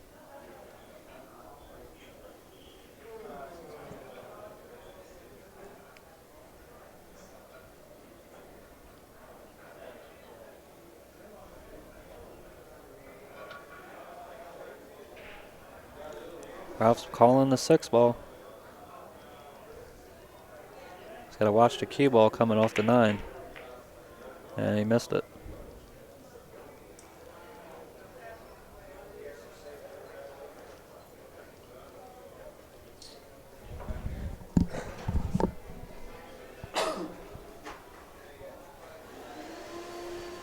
You're growing your hair back, Sean. Let me see. Nice. Tired of shaving it, huh? Yeah, receding, but yeah, too much maintenance. See, Alvin was picking on me a little bit about growing my hair back, but Why? I like it. I actually enjoy it. You know, I got a little receding hairline, but, you know, the maintenance of shaving it every day is just kind of gets irritating. And, you know, hey, if God wants to have me a receding hairline, then, hey, that's what it is. I'm working on it, too. I had a good hairline until I was about 20, and then all of a sudden it just faded away. Girls like that, man. They like bald guys. Yeah, they don't mind it. You're right. I'll talk to them. I could be a side joke to Mr. Clean, right? The hell with your hair. What's the score? Ah, nice. I love it. I love it. The hell with Florida. We How about Maryland? Yeah, we talk about what we want to talk to. This is our world. You're just visiting, my friend. We're going to get the score for you here in a minute, buddy. As soon as somebody on the chat can help me out here, Yeah, nobody's coming out of the you room. guys are supposed to be up on this. We've just had some slow safety play, so it's hard to keep score Rooster, what's up? as that's happening. Oh, man, that ball skidded bad. Did you see that? Wow. Now, I'm not sure if that happened because of the stroke or the balls are dirty. I'm not sure, but sometimes at a slow speed, when you're hitting inside English, the ball just seems to go with the shot, and it's happened to all of us. It's really sad when it does happen, though. Say somebody said slow inside, and yep, that definitely can cause it. Wow. All right, we should have the score here in just a second, my friend.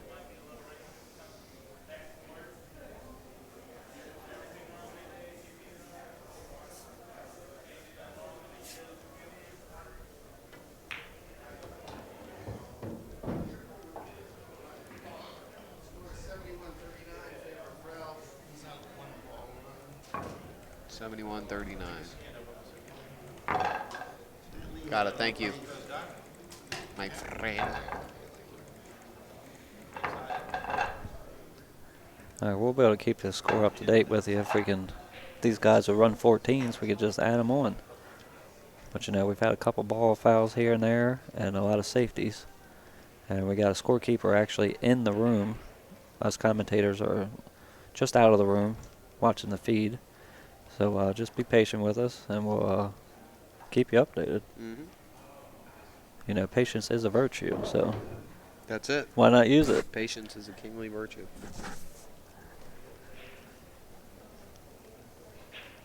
I hope everybody's happy that I'm in the booth because I actually had to push back my dinner reservations for my birthday today. Wow. So I hope you guys are enjoying it. No big worries to me, but you Hey, know I'm that enjoying steak it. that steak is feeling pretty good here soon. Yeah, that'd be nice. Oh, watch out, pocket. Nighty night.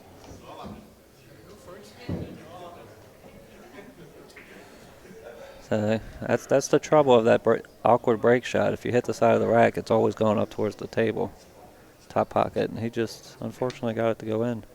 If he could have caught the corner ball, he could have had a chance to get a shot. But if you're not accustomed to the break angle, and you know, anything can happen when you got to ramp up the cue ball some.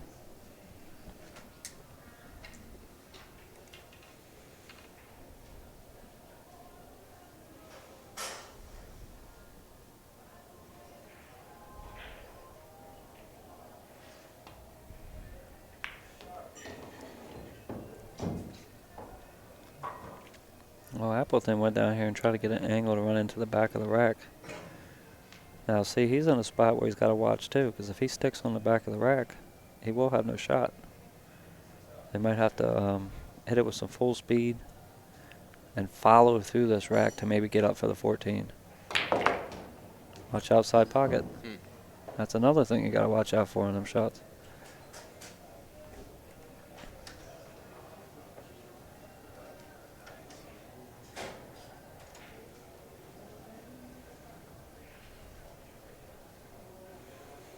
Well, he's got the 2. I think a good option here would, if he can just follow down and leave himself the 8 next, and then Is that the way? I would think so if he can. I can't tell how extreme his angle is. He's looking to see if he can shoot to 12 to break it out. But if he can get on the 8 and then force out, he could shoot to 6 too, because he'll glance to 15 and 4 and then break them out. He'll have a couple balls down on the bottom rail, which could help him out later. See what he does. I know he's a little nervous about rolling the ball now since that last one skidded on him. But he's using middle ball, so he's okay.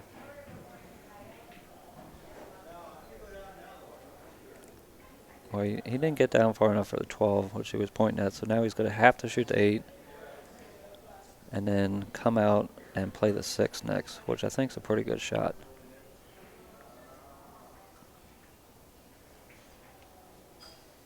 Is this the last match? They're done?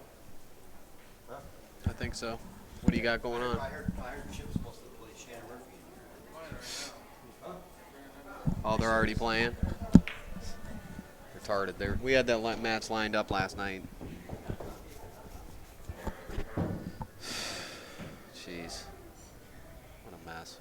These guys, these pool players, man. Oh, wait, you're a pool player. Never mind.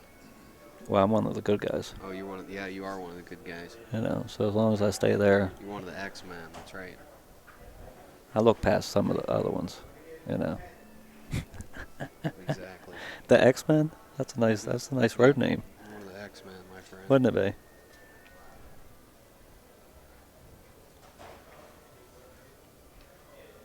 I appreciate it. Somebody said I'm actually a polite pool player. In general, I like to think myself as a polite person, so I try my best. Now, see, that was a good shot there, nice and soft. He's got the 10 ball now. If the 4 wouldn't have came back up as far, he would have had that. He could have the 11 in the side. He could have the 15 in the other side. I kind of like the 15 in the other side if he walks around a minute and sees it, because then he can draw back into the 7, break those out, and then shoot the 4 next. I'm not sure if he sees it, though. He's going to have to come back around for the 2. I'm sorry, not for the 2. For the thought he was going to come all the way up for the 4, but he stayed for the 13, so he can send the cue ball into this last group of 4 balls and open them all up.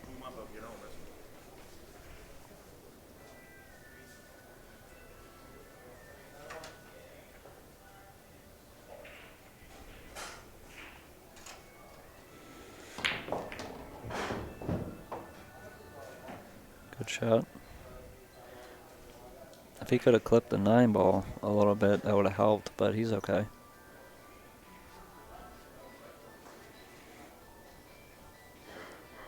And he shoot the 12. If he shoots the 12, he's got to follow up and play the 11 or the 4 next, but he's got a couple options here. He could shoot the 4.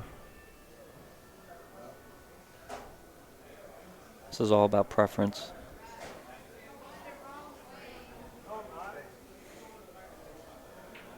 I kind of like shooting a 12. Go up a little bit farther where you get an angle on 11, and then you can come off the rail and come down and hit the 9, which will finish breaking up those, and you'll have the shot on the 7 or the 14. You actually could get a shot on the 4 too if you clip the top of the 9, because the cue ball is naturally going to come off and bump the 15. So you'll have the 4, 7, or the 11. I'm sorry, or the 14, because he's shooting 11. Is he drawing it? He must be pretty straight. Forward. Uh, It's like the center ball hit, isn't I it? see what he was doing. It's a 90-degree. He was coming down and try to get an angle on the 14. Shoot that, because if he can get the 15 out of the way, the 5 ball goes in his left corner.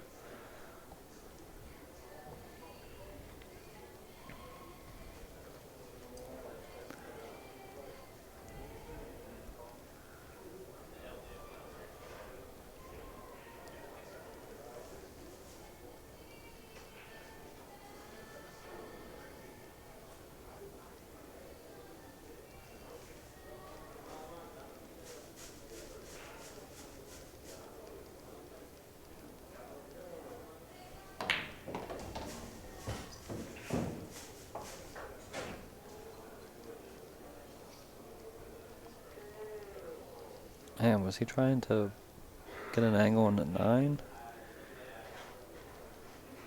Okay, I see now. He's shooting a 7. He's going to roll up a hair. Not too far. You don't want to go up past the 15, because he's going to play the 5 ball next.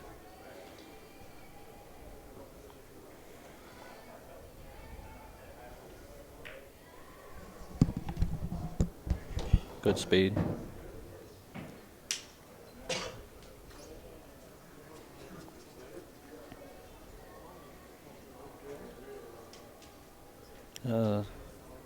Somebody's saying that 9 looks throwable in the top quarter if he was down here behind it, but that's a tough option, especially with that much distance, and you can figure out different patterns.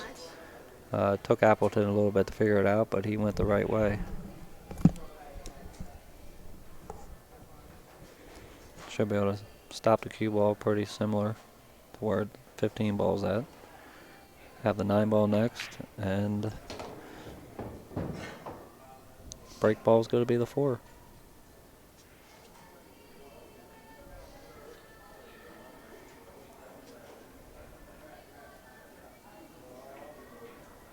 And after this goes in, we should have the score line at 70 to 53, I believe, because foul. Ralf Souquet scratched on the break.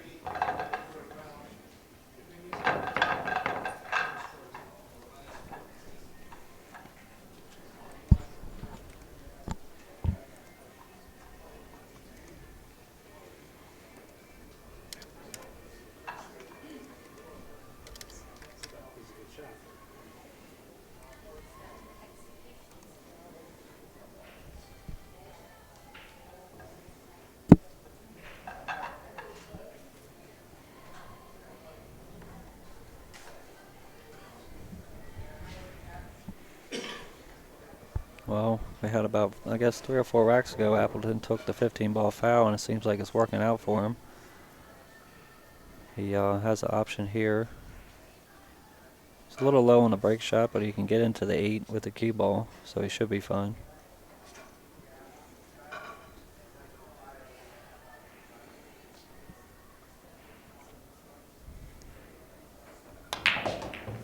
Oh, man.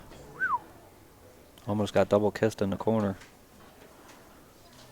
I can't tell if he's hooked by the corner pocket. We'll see here in a minute.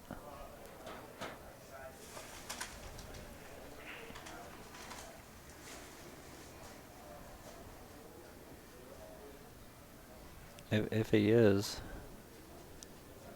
he's going to have to shoot the 9 ball or the 5, but from the way he's looking at it, he might be able to get through to the 12. I'm not sure.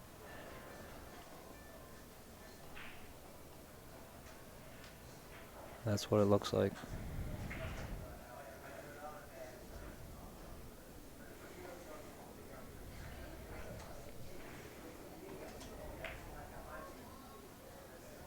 Mm.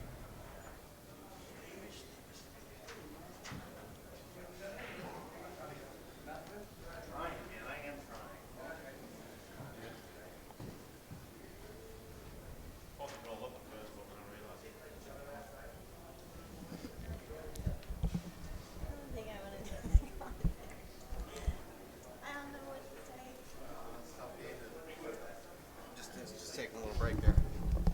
All right, little break action there. Right. 70 to 53. I don't know if that's the right score or not.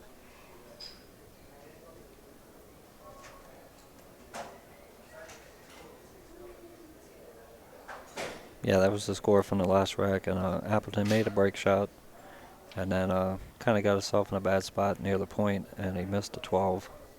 He had to slow roll it, so I'm not sure if the accuracy was a little off or what happened, but it didn't go.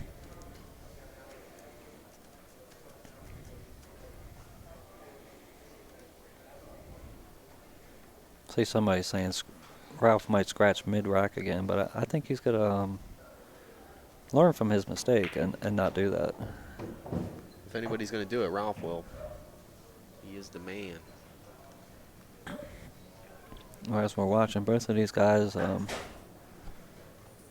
actually got a lot more than they're showing. They're just struggling a little bit, but that's what it comes when you got billiards and the balls just ain't laying right. You know, sometimes all you gotta do is go through that little struggling phase, but you definitely have to catch a rhythm and go from that.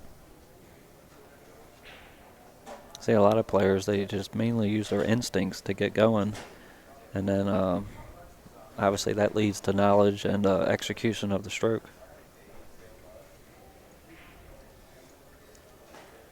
He's got the balls open. Should be good. Got the 2 ball. He stopped it. He's going to use the side pocket for the 9.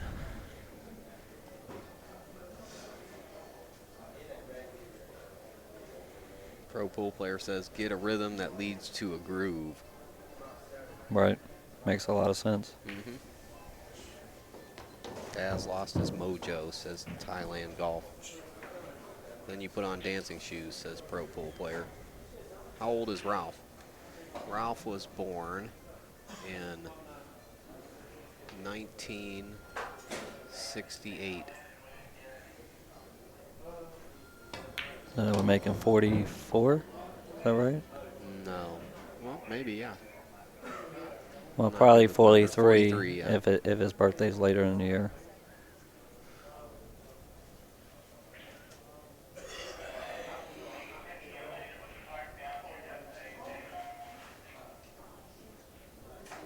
I'll tell you what, that 6 ball, is he going to play it off the 6 to try to get it off the rail? Because if he leaves it there, oh, there he did. If he would have left that ball there, it would have been very tough to maneuver the 6 up and down the rail.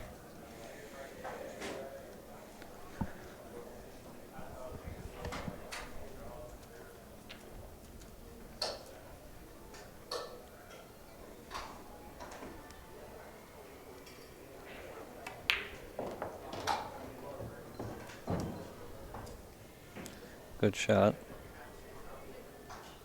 Got the 14, come off the rail just a hair so he can stay above the 5 so he can shoot the 3 next. I'm sorry, shoot the 13 next.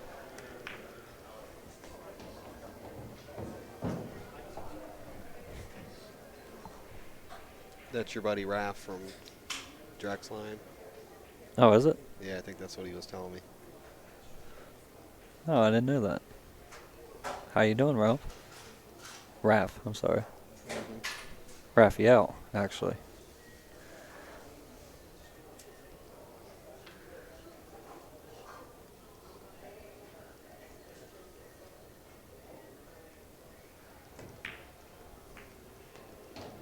Ooh, watch it, Ralph.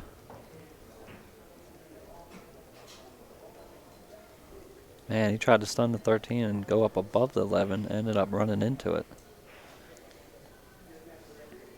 Now he's got a tough shot. He can either shoot the 3 ball, as long as the corner point the side point doesn't have him, he can shoot the 11. But either one he shoots is got a higher degree of difficulty because he's jacked up on the side pocket now.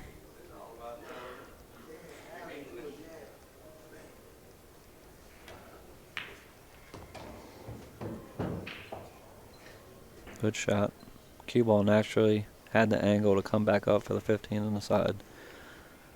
Now he should roll up right around middle table where he's looking at, get an angle on the 11 so he can come back across for his break ball, which is the 5.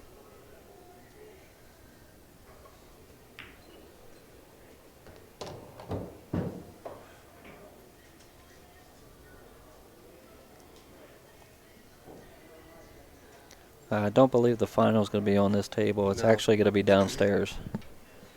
Yeah, that's the story anyway. We'll see what happens.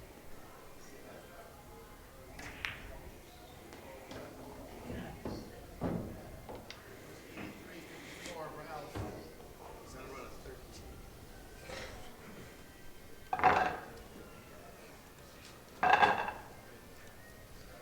a 54-83.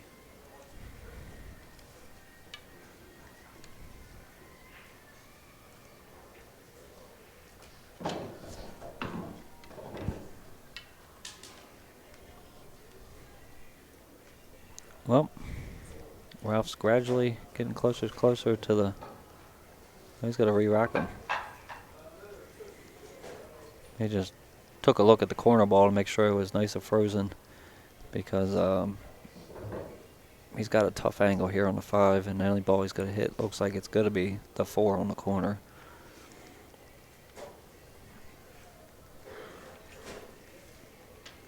Now here you probably just want to use middle ball. Maybe draw a little bit, because he's going to hit and wants to get away from it. Ooh. Did he get a shot on the 12? I think he did. Yeah, it looks like he's clear.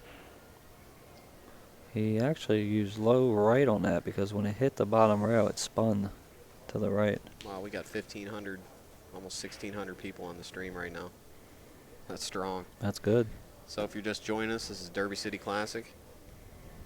This is a straight pool challenge. Appreciate everybody rocketing out this all over the globe. I'm Alvin with Inside Pool here with Sean Wilkie. Sean gets some. How's everybody doing out there? We're watching Ralf Souquet and Darren Appleton play the semifinals of the 8-man bracket here at the Derby City Classic. And this is a race to 125. Our sponsors are Kamui Tips, Fury Q's, Bank Shot Calculator, Hammerhead Hustling. I'd like to send a shout out to Big Daddy's Billiards back home, Big my Daddy's. home pool room. And you're sponsored by Lucasi. Lucasi, QShark.com, Hard Luck Billiards, Hard Luck Clothing, a couple others. Not really in good thinking mode right now. I'm trying to focus on this match. Obviously, I want to thank my family for all their support. You know, they do everything they can do. If I'm in the dumps and I need a little funds for traveling, you know, they give me like IOUs and stuff like that, so it helps out a lot. Fundage. Even though I love the sport, it's just tough to get out there traveling because of the expenses. And I got support from so many different areas, and it really means a lot to me. That's awesome, man. Well, Ralph had the 12 ball and went past the. Now, if the 6 balls goes, he's got a real good shot here. Right. Because he can just come up a little bit, the 6 goes, and then he can blast out those balls. And he don't have to worry about scratching because the 1 and 8 are there.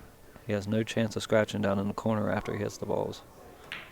It's a nice follow through. Really gets the ball where he needs to go. Mm-hmm. Oops. Got an automatic plan, and then he executes. He's got the perfect fundamentals.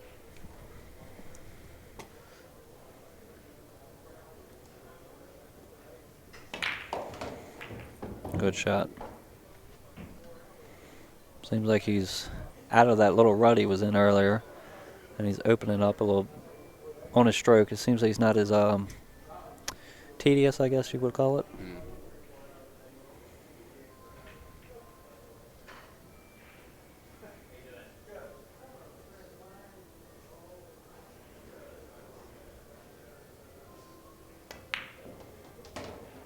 Thanks to Upstate Al, Corner Market Bob.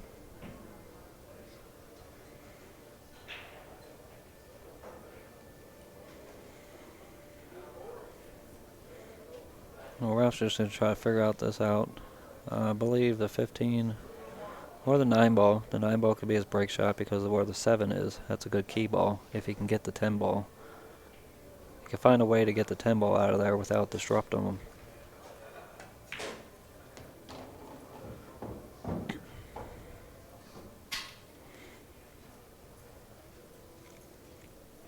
Good shot. He's going to shoot the 2. Then come back up.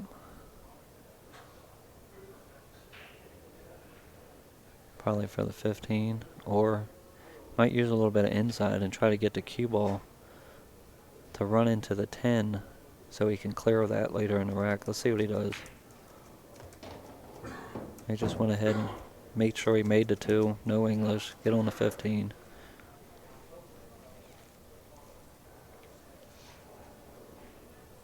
He actually, I saw him looking at the 10 a little bit ago, and he's going to leave probably the 7 and then the 10 for his key balls.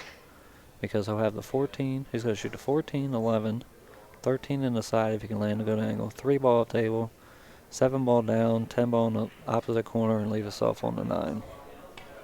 That looks like the plan to me. He came up a little short on 11. But he might be able to pinch it over. We'll see. If he was straight in on 11, he obviously would have pulled back for the 13. But now he might have to change it up a little bit and shoot the 13 ball first. Right. Such a complicated game sometimes. Yeah, You can't get down in these last 5, 6 balls, you know. it's that famous saying, it's the game of inches sometimes. Millimeters, actually. Millimeters. Game of inches would be football, probably. Well, he landed good on the 13. I believe he was trying to come over for the 3, but now he's jacked up on to shoot the 3, so he's going to go ahead and shoot the 13.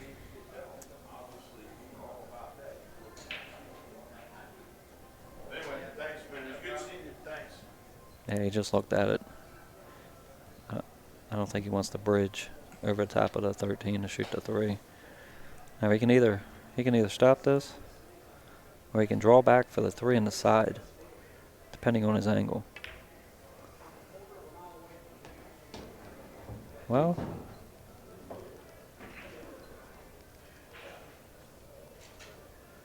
is he going to shoot the 7 next? I don't think he's going to do that, but we'll see. He might. his plan was there, but like we said, he didn't land on the balls like he was planning to. So he's going to shoot the 7, then come out for the 3. Oh, he had a good angle to put inside English to get on the 10. Good shot. Couldn't see that from my view. Now he can just shoot 10, straight follow, come back up off the rail, 1 row, and try to get very close to straight in on the 3.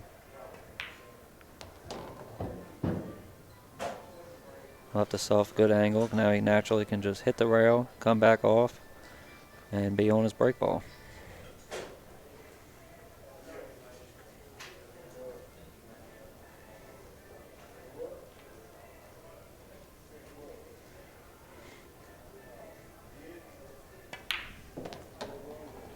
Don't go too far. He would have liked to have been on the same plane as the 9 ball. But he's still good. He's got an angle. Not as much as he wanted, but he's still okay. 54 to 97, my friend. Well, I believe I would like to make a prediction of Ralph to run out, but the way the guys have been a little shaky, you never know. But it seems like Ralph's mentally there. Couple small positional errors, but he's figured it out to change the pattern, and he's to his break shot. But now he's looking at his angle because he's got to stun the 9 ball a good bit because they don't have much angle. From what I could see, the cue ball is going to hit either the 5 or the 7, and he's going to go ahead and follow it down to the bottom rail, come back up. Good shot.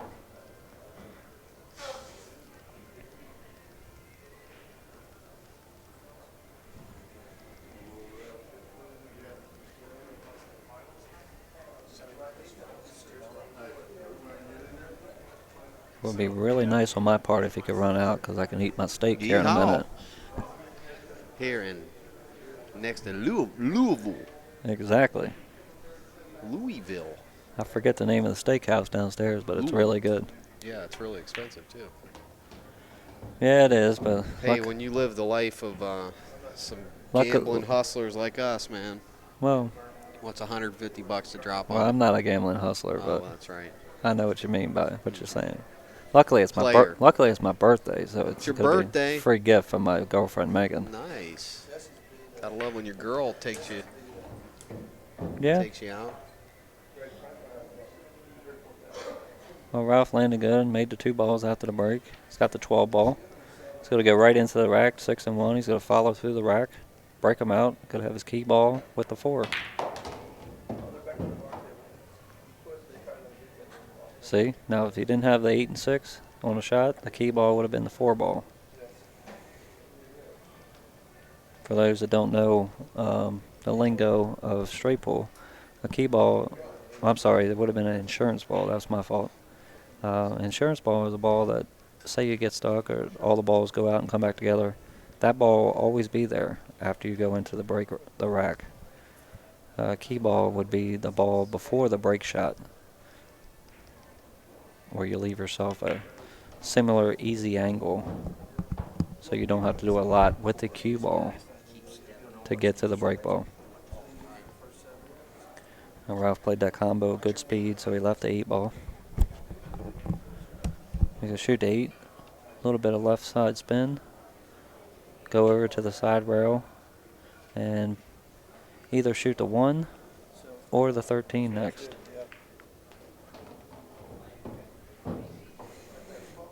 Good shot. He's on the 1. Well, you can stop it there, pull back a little bit, maybe shoot the 14 ball next.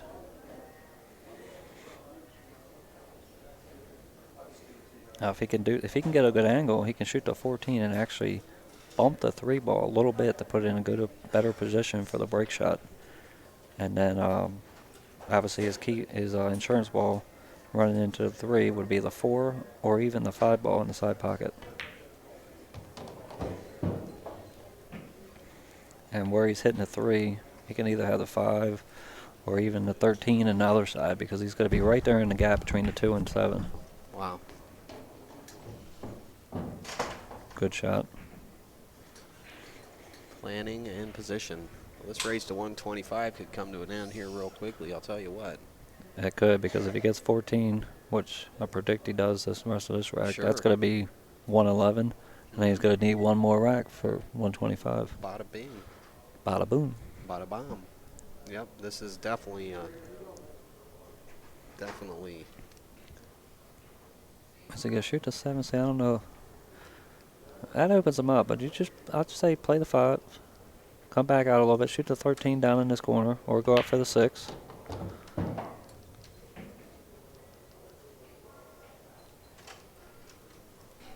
Got 6 balls left. 13. He can shoot the 2 next.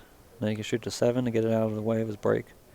Shoot the 4, go up table, get the 15, and then come back down for his break ball. That's where it's looking.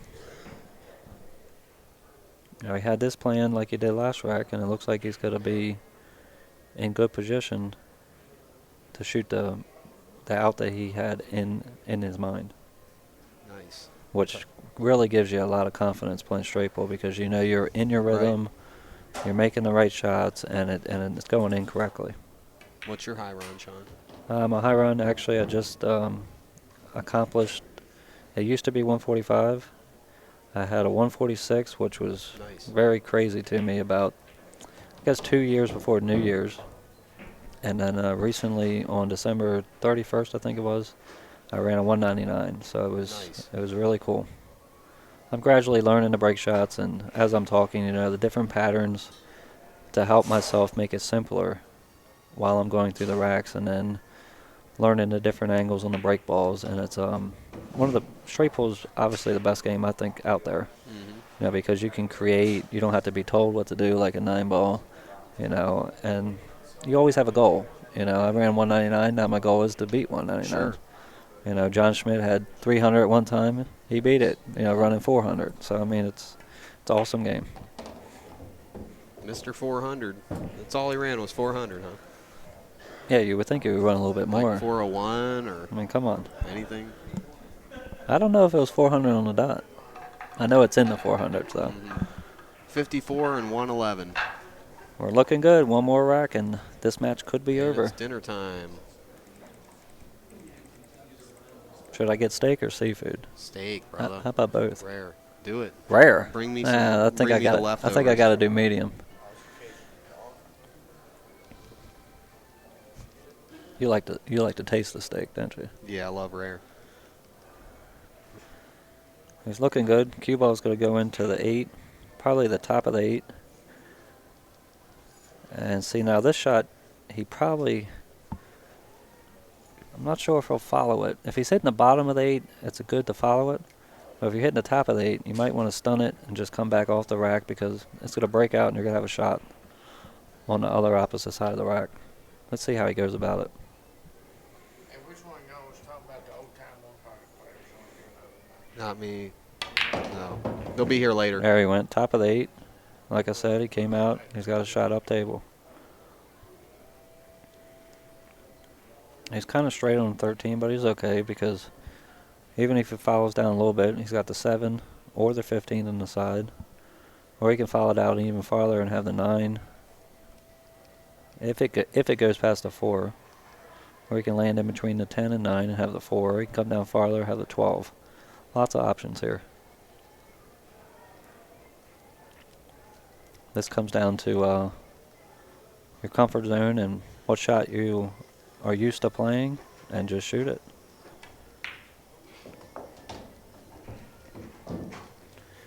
So he shot pretty much a stun shot, because that guarantees the 13 to go in instead of rolling it.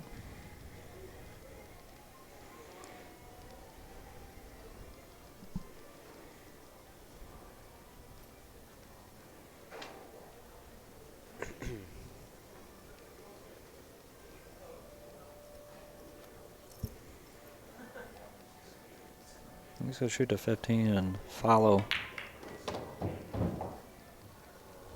Open him up a little bit. Good shot.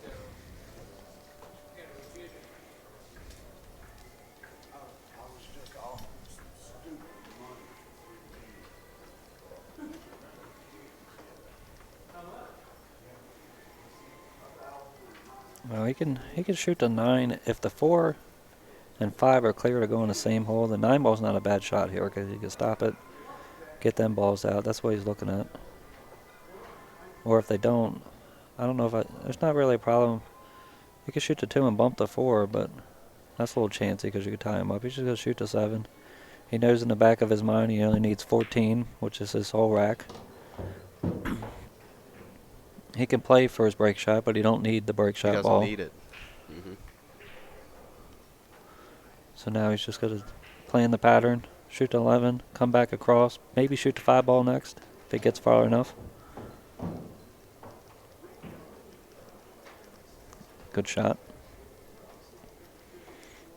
He just comes straight down, come back up. Now he's going to go 9 ball, 4 ball, 2 ball, 1 and 14 probably, 6. We'll see which way he goes.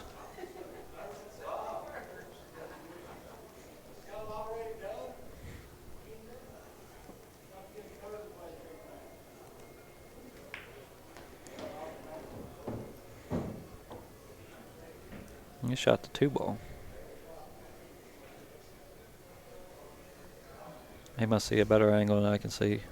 He might be shooting a 9 and go above the 10 and shoot the 1 and 14 down in this corner to take the side pocket out of the play. He's just going to shoot all the balls in these bottom 2 corners.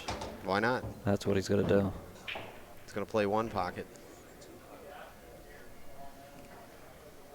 Got our fantastic writer Paul Berg on the story here at Inside Pool. Watch out. Doing a great job for us.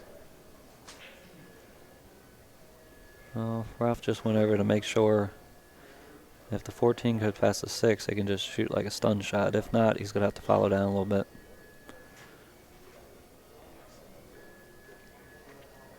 Or you can shoot the 14 and kind of stun down.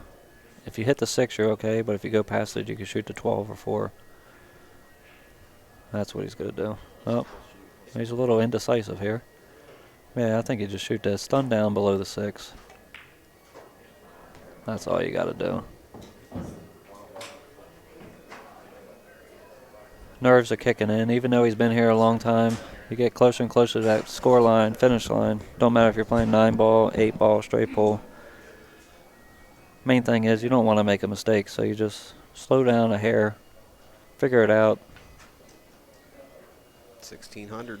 and execute the shot. Nice. That's Sean. all you got to do. Nice. Birthday boy giving you advice. Uh-oh.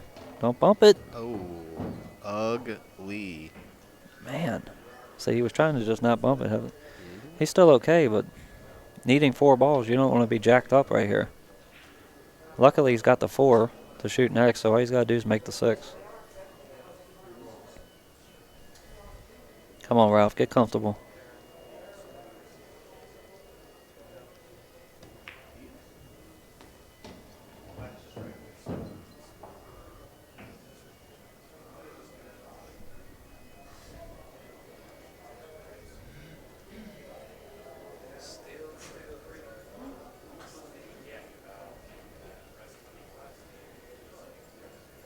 He might shoot the 8 ball next because he's going to stun up towards the side in between the 1 and 8. There we go. And Appleton concedes. There it is. Sean, I really appreciate you joining us, man. Yes, yes. Like I said, I've been a little busy, but I'm glad I got some free time to get up here and watch these 2 world champions. Had a little things happen in the middle, but Ralph stayed composed and got the last 40-some balls in the match.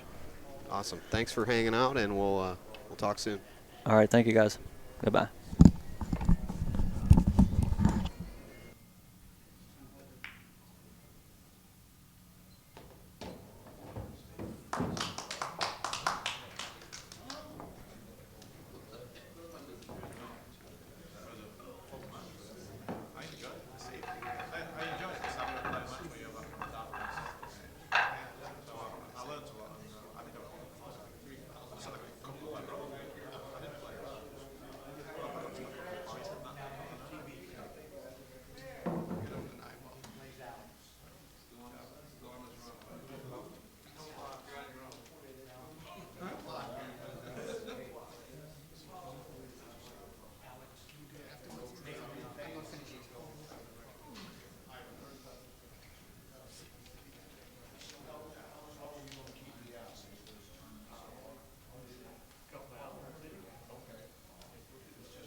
All right, Ralf Souquet is going to continue his run.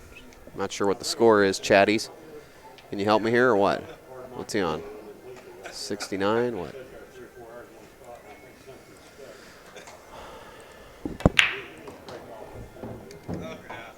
Darren Appleton X'd out. See what run the Kaiser's on here. 69, I guess. 139. Yeah, but he only count. Is that what he's on? He's on 70. Okay.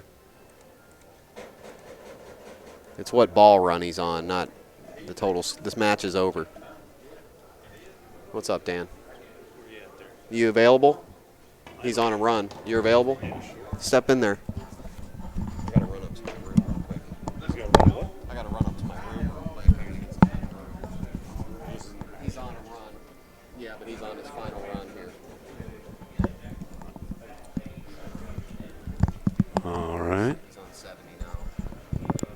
And when it's over, just click record. I'll be right back. Get you back.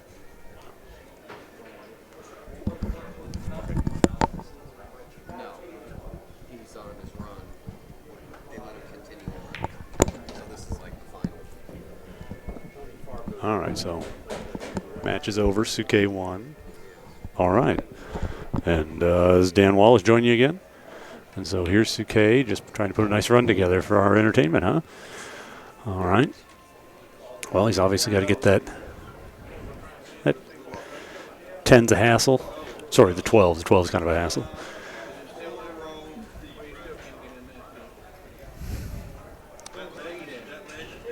Eight's blocking the 15. The 10 blocks those two balls above it near the rail, so it definitely has to be removed at some point. Yeah. And I think he can come right back up. He wants a soft angle on that 5 or the 8. Is it?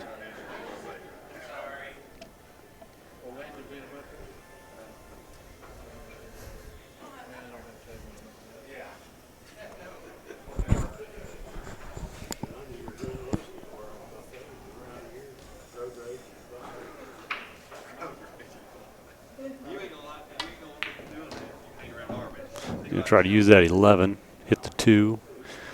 Now he's got to be careful here. That 2 can glance off the 1 and run over by that 10-7. But he doesn't want to hit this 11 hard, so he's got to make sure to keep that open.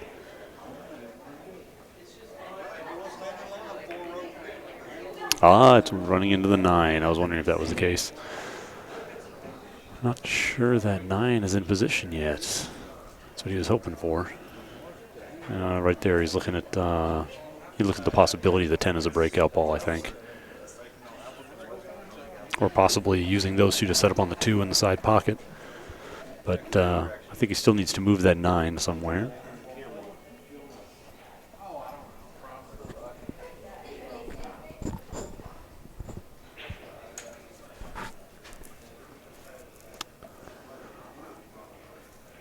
Jay Railbird says this rack started at 69. All right.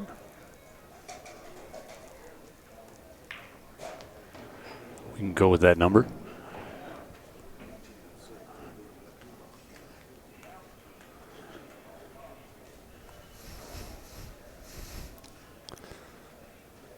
Going to try to pop up there and bump into that 9 spread just a little more, or is that, yeah.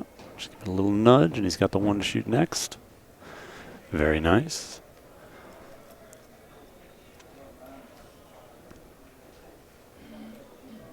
Now I see that man on the back right is thrilled.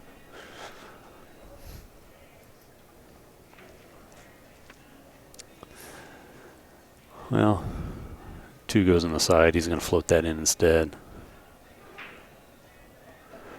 Run up table, back down for the 15. Shoot the 1 to come over above the 10-7. See what kind of angle he has on him after that.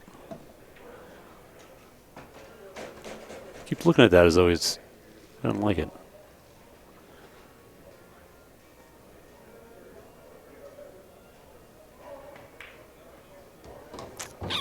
Oof.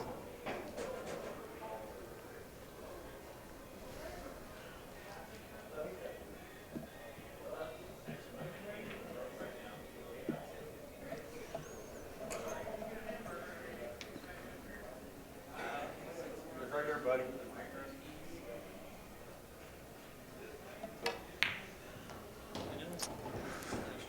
Oof. Well, he's going to cut that one in and try to come up behind the 7. Try to come up between the rail and the 7 and get above that 10-7. Yeah, he got a bad rail on that. He got a bad angle on that ball he just shot, the 15 down into the corner. I thought he had the angle to push through that side pocket shot, send the cue ball all the way up into the top left corner and come 2 rails out, but he didn't think so. I think he was a little wary of catching a tit up there, maybe even hitting the pocket. So instead he tried to pull it over, but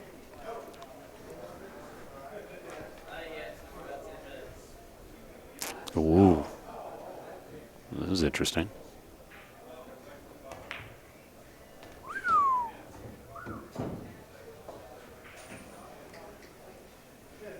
All right.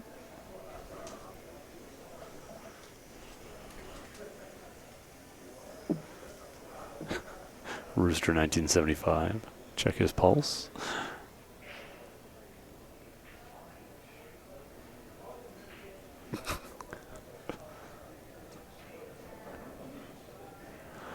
The match is over. Ralf won the straight pool challenge, and Ralf is continuing his run that he ended the match with. And, we had one of our members here on the thread say that he started this rack at 69, which would put him at 83 after this ball.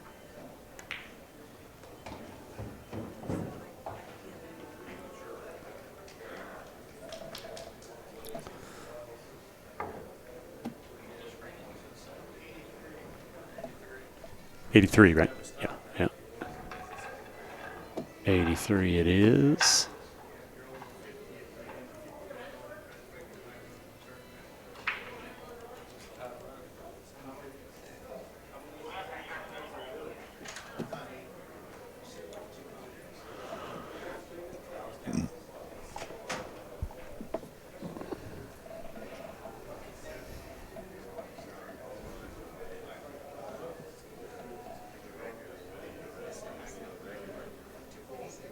Yep, there you go. High Road 156 by Mika.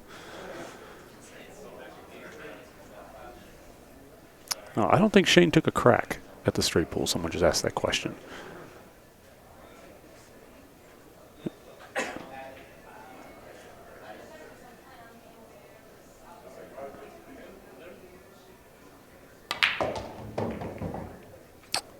Yeah. If you have that angle where you get to hit the stack and pop directly back to the side rail like that, where it just goes in and out, most of the time you're going to get a shot up there in the side pocket.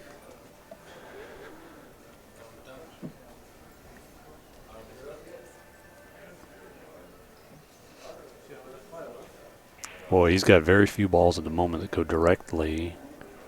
He's looking at the 6 and he's looking at the 4. Seeing, trying to decide which way he wants to go about this. He's gonna float that 1 in. Probably shoot the 5 next, unless.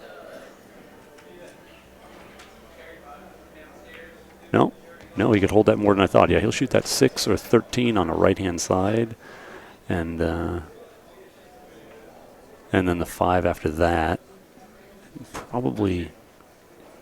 I don't think he wants to do this. I don't think he wants to play a ball that close to the pocket. Yeah, he's gonna shoot the 13. I don't like that just because the 14's sitting there. It could slip a little. He'll probably hit it perfect. And what do you know?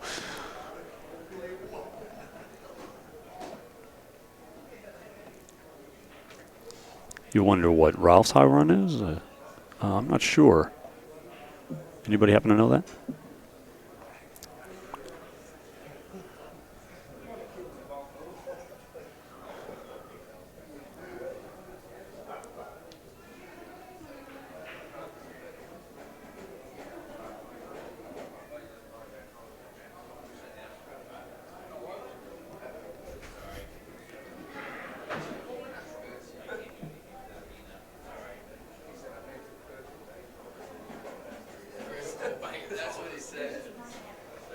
I made some bad painful decisions myself.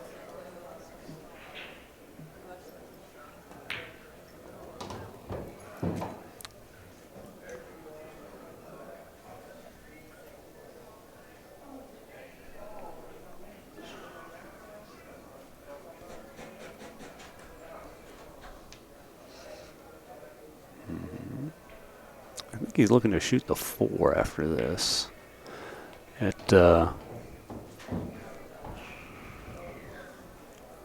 only problem here is it has to move both of those balls on the right side, either which of one is good for a break ball, but he's going to knock some stuff into those, I think.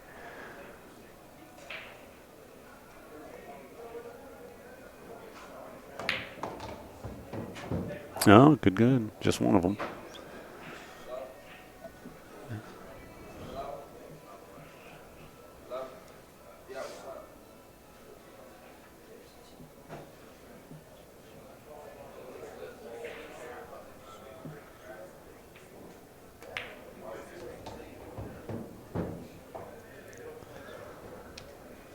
Devorator, that is a good question.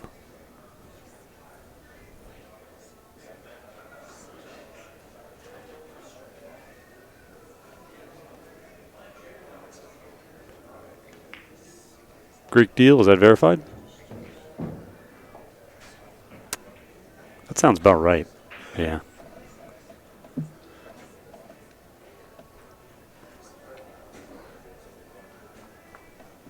All right, good, good. 285. Ralph's high run.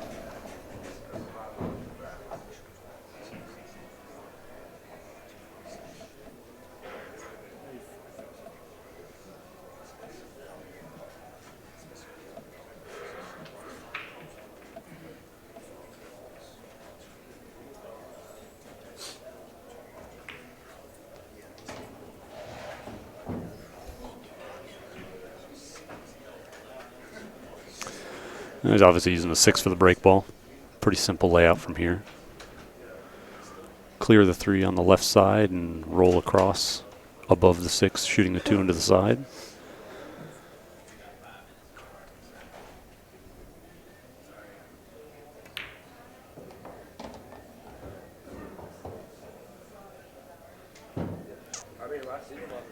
You got just the right kind of soft angle on that.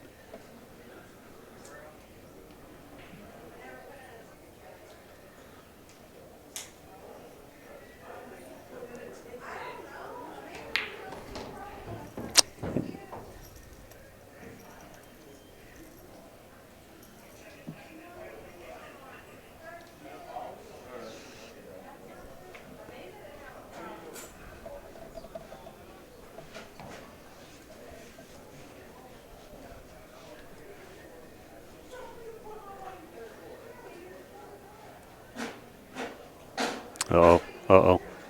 Ooh.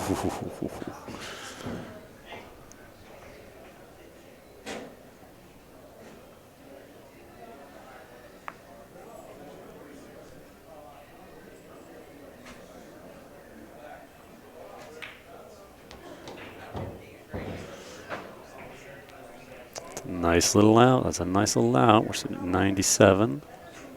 Go and update this.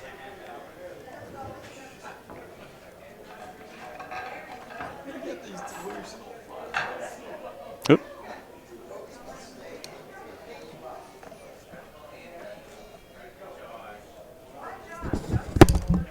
Alvin, how you doing there, sir?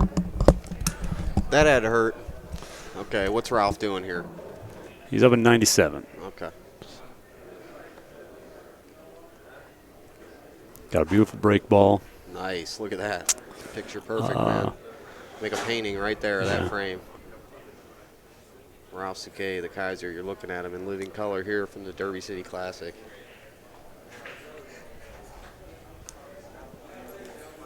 Now I say he's going to use straight low and probably come off this stack up top a little bit. Just a little bit of low, like half a tip, Yeah.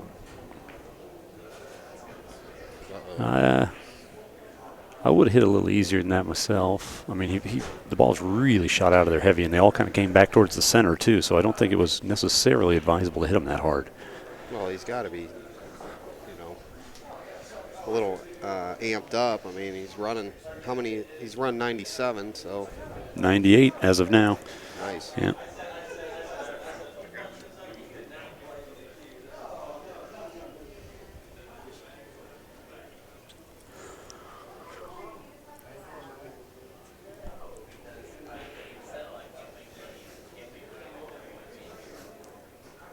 I don't think I Underclock, that's funny.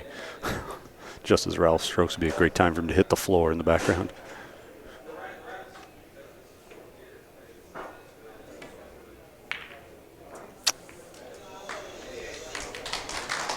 '98.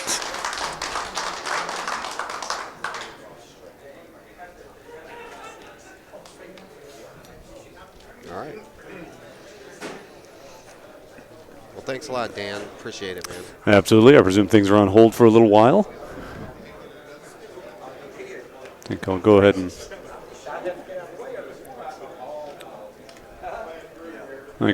hit the room, drop off my cue. I'm out of the 9-ball tournament at this point.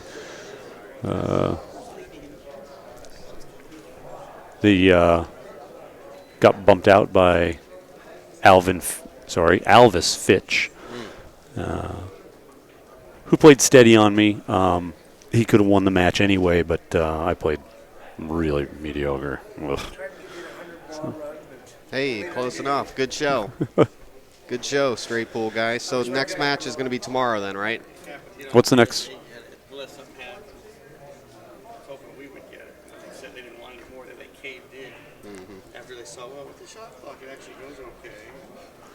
Darren said that's the most fun he ever had in a match, even though he lost, because all of a sudden, that was like a 20-minute safety thing. Thank you, Upstate Al.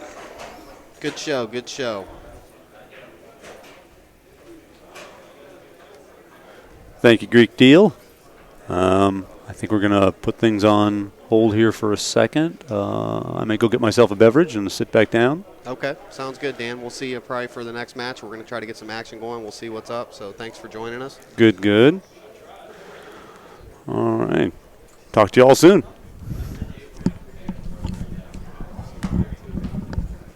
Cool, man. You can leave them there. Yeah, somebody will be here. Okay, my friend. Hopefully you enjoyed that show there. This is your good old buddy.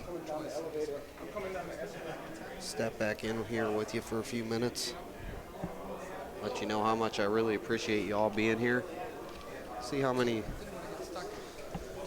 friendlies we have out on the chat tonight, my friend.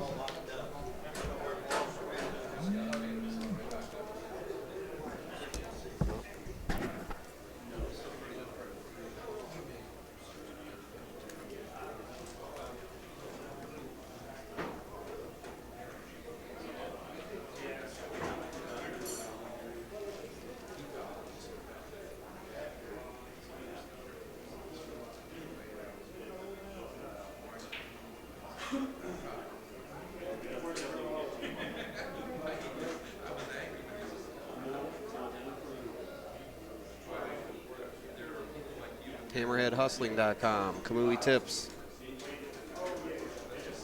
Fury-Qs.com. I order you to go there.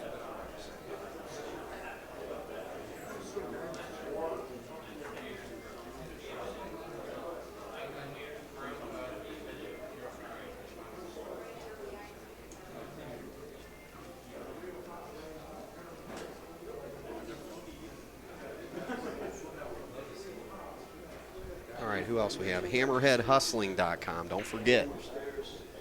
If you forget, I'll be very upset. PoolPlayerExcuses.com. It's a funny little towel. Sharks web series, and DiamondBilliards.com. We set up all these amazing tables. Look at that beautiful diamond table right there. We had 1,600. Now we're going down to 1,400. But thanks everybody. We're going to try to get some action happening here. We got some people from Japan or somewhere, not the United States. Wow. Very skittish. Arnie Callop, what's up? We've heard that before, Alvin. yelling at me. Man, something's going nuts over there. I don't know what's going on. Gee, Christmas. Barry Berman, my friend. Where's Justin at? Justin? No. Something happened there. Because he's got his studio. They out. picked us. We're here. Yeah, but I thought Justin and Mark were in together, and Mark's involved with Diamond. Who the fuck knows? I don't know. I just do the work, man. Remember, like you said, I'm just the worker. And you are. Hey, thanks, Barry. Barry Berman's here, huh? My friend. Oh, yes, yes, yes. The show must go on. This is our, let's see, I started about 9 a.m., 10 a.m. maybe. Hello, my friend. How are you? Are you from Japan? Yeah, those boots are pretty cool there. Alvin has a dog pile of friends. How do you feel doing the AccuStats thing? They said I'm not doing it. They cut me out, man. They came up to me today and said, no, we don't want you to do it. Jeez. So if you want me to be on AccuStats, then you guys got to email Pat Fleming and tell him that they need to put me on. They wanted to put me on the internet stream, like a non-recorded match. So if you think that I deserve to be on a full AccuStats match, then stick up for me, man. Because right now I'm in the can, I'm X'd. But I'll be on the Inside Pool stream, so which is free, my friend. Nothing's free. You got to visit our sponsors. Like I said, that Kamui Tips voucher thing, that's pretty awesome. Go to InsidePoolMag.com. Sign up for our e-subscription to the magazine for $10 for the 1-year e-subscription, or you can get $19.99 for a 1 year of the print version. But let's face it, print versions of things are going the way of the dodo. Inside Pool stream equals C-SPAN of pool, said Mr. Soil. Nice. Alvin, who won the Danny Smith Cliff Joyner last night? I don't know. I went to Sleepy Land about 3:30 or 4, and they were still playing. I'm gonna get something going on though, real quick. So let me work on that.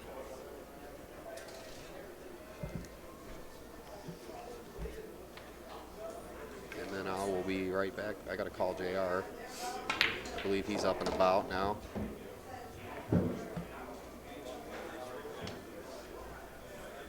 All right, so for more videos, games, and downloads, go to InsidePoolBag.com, my friend.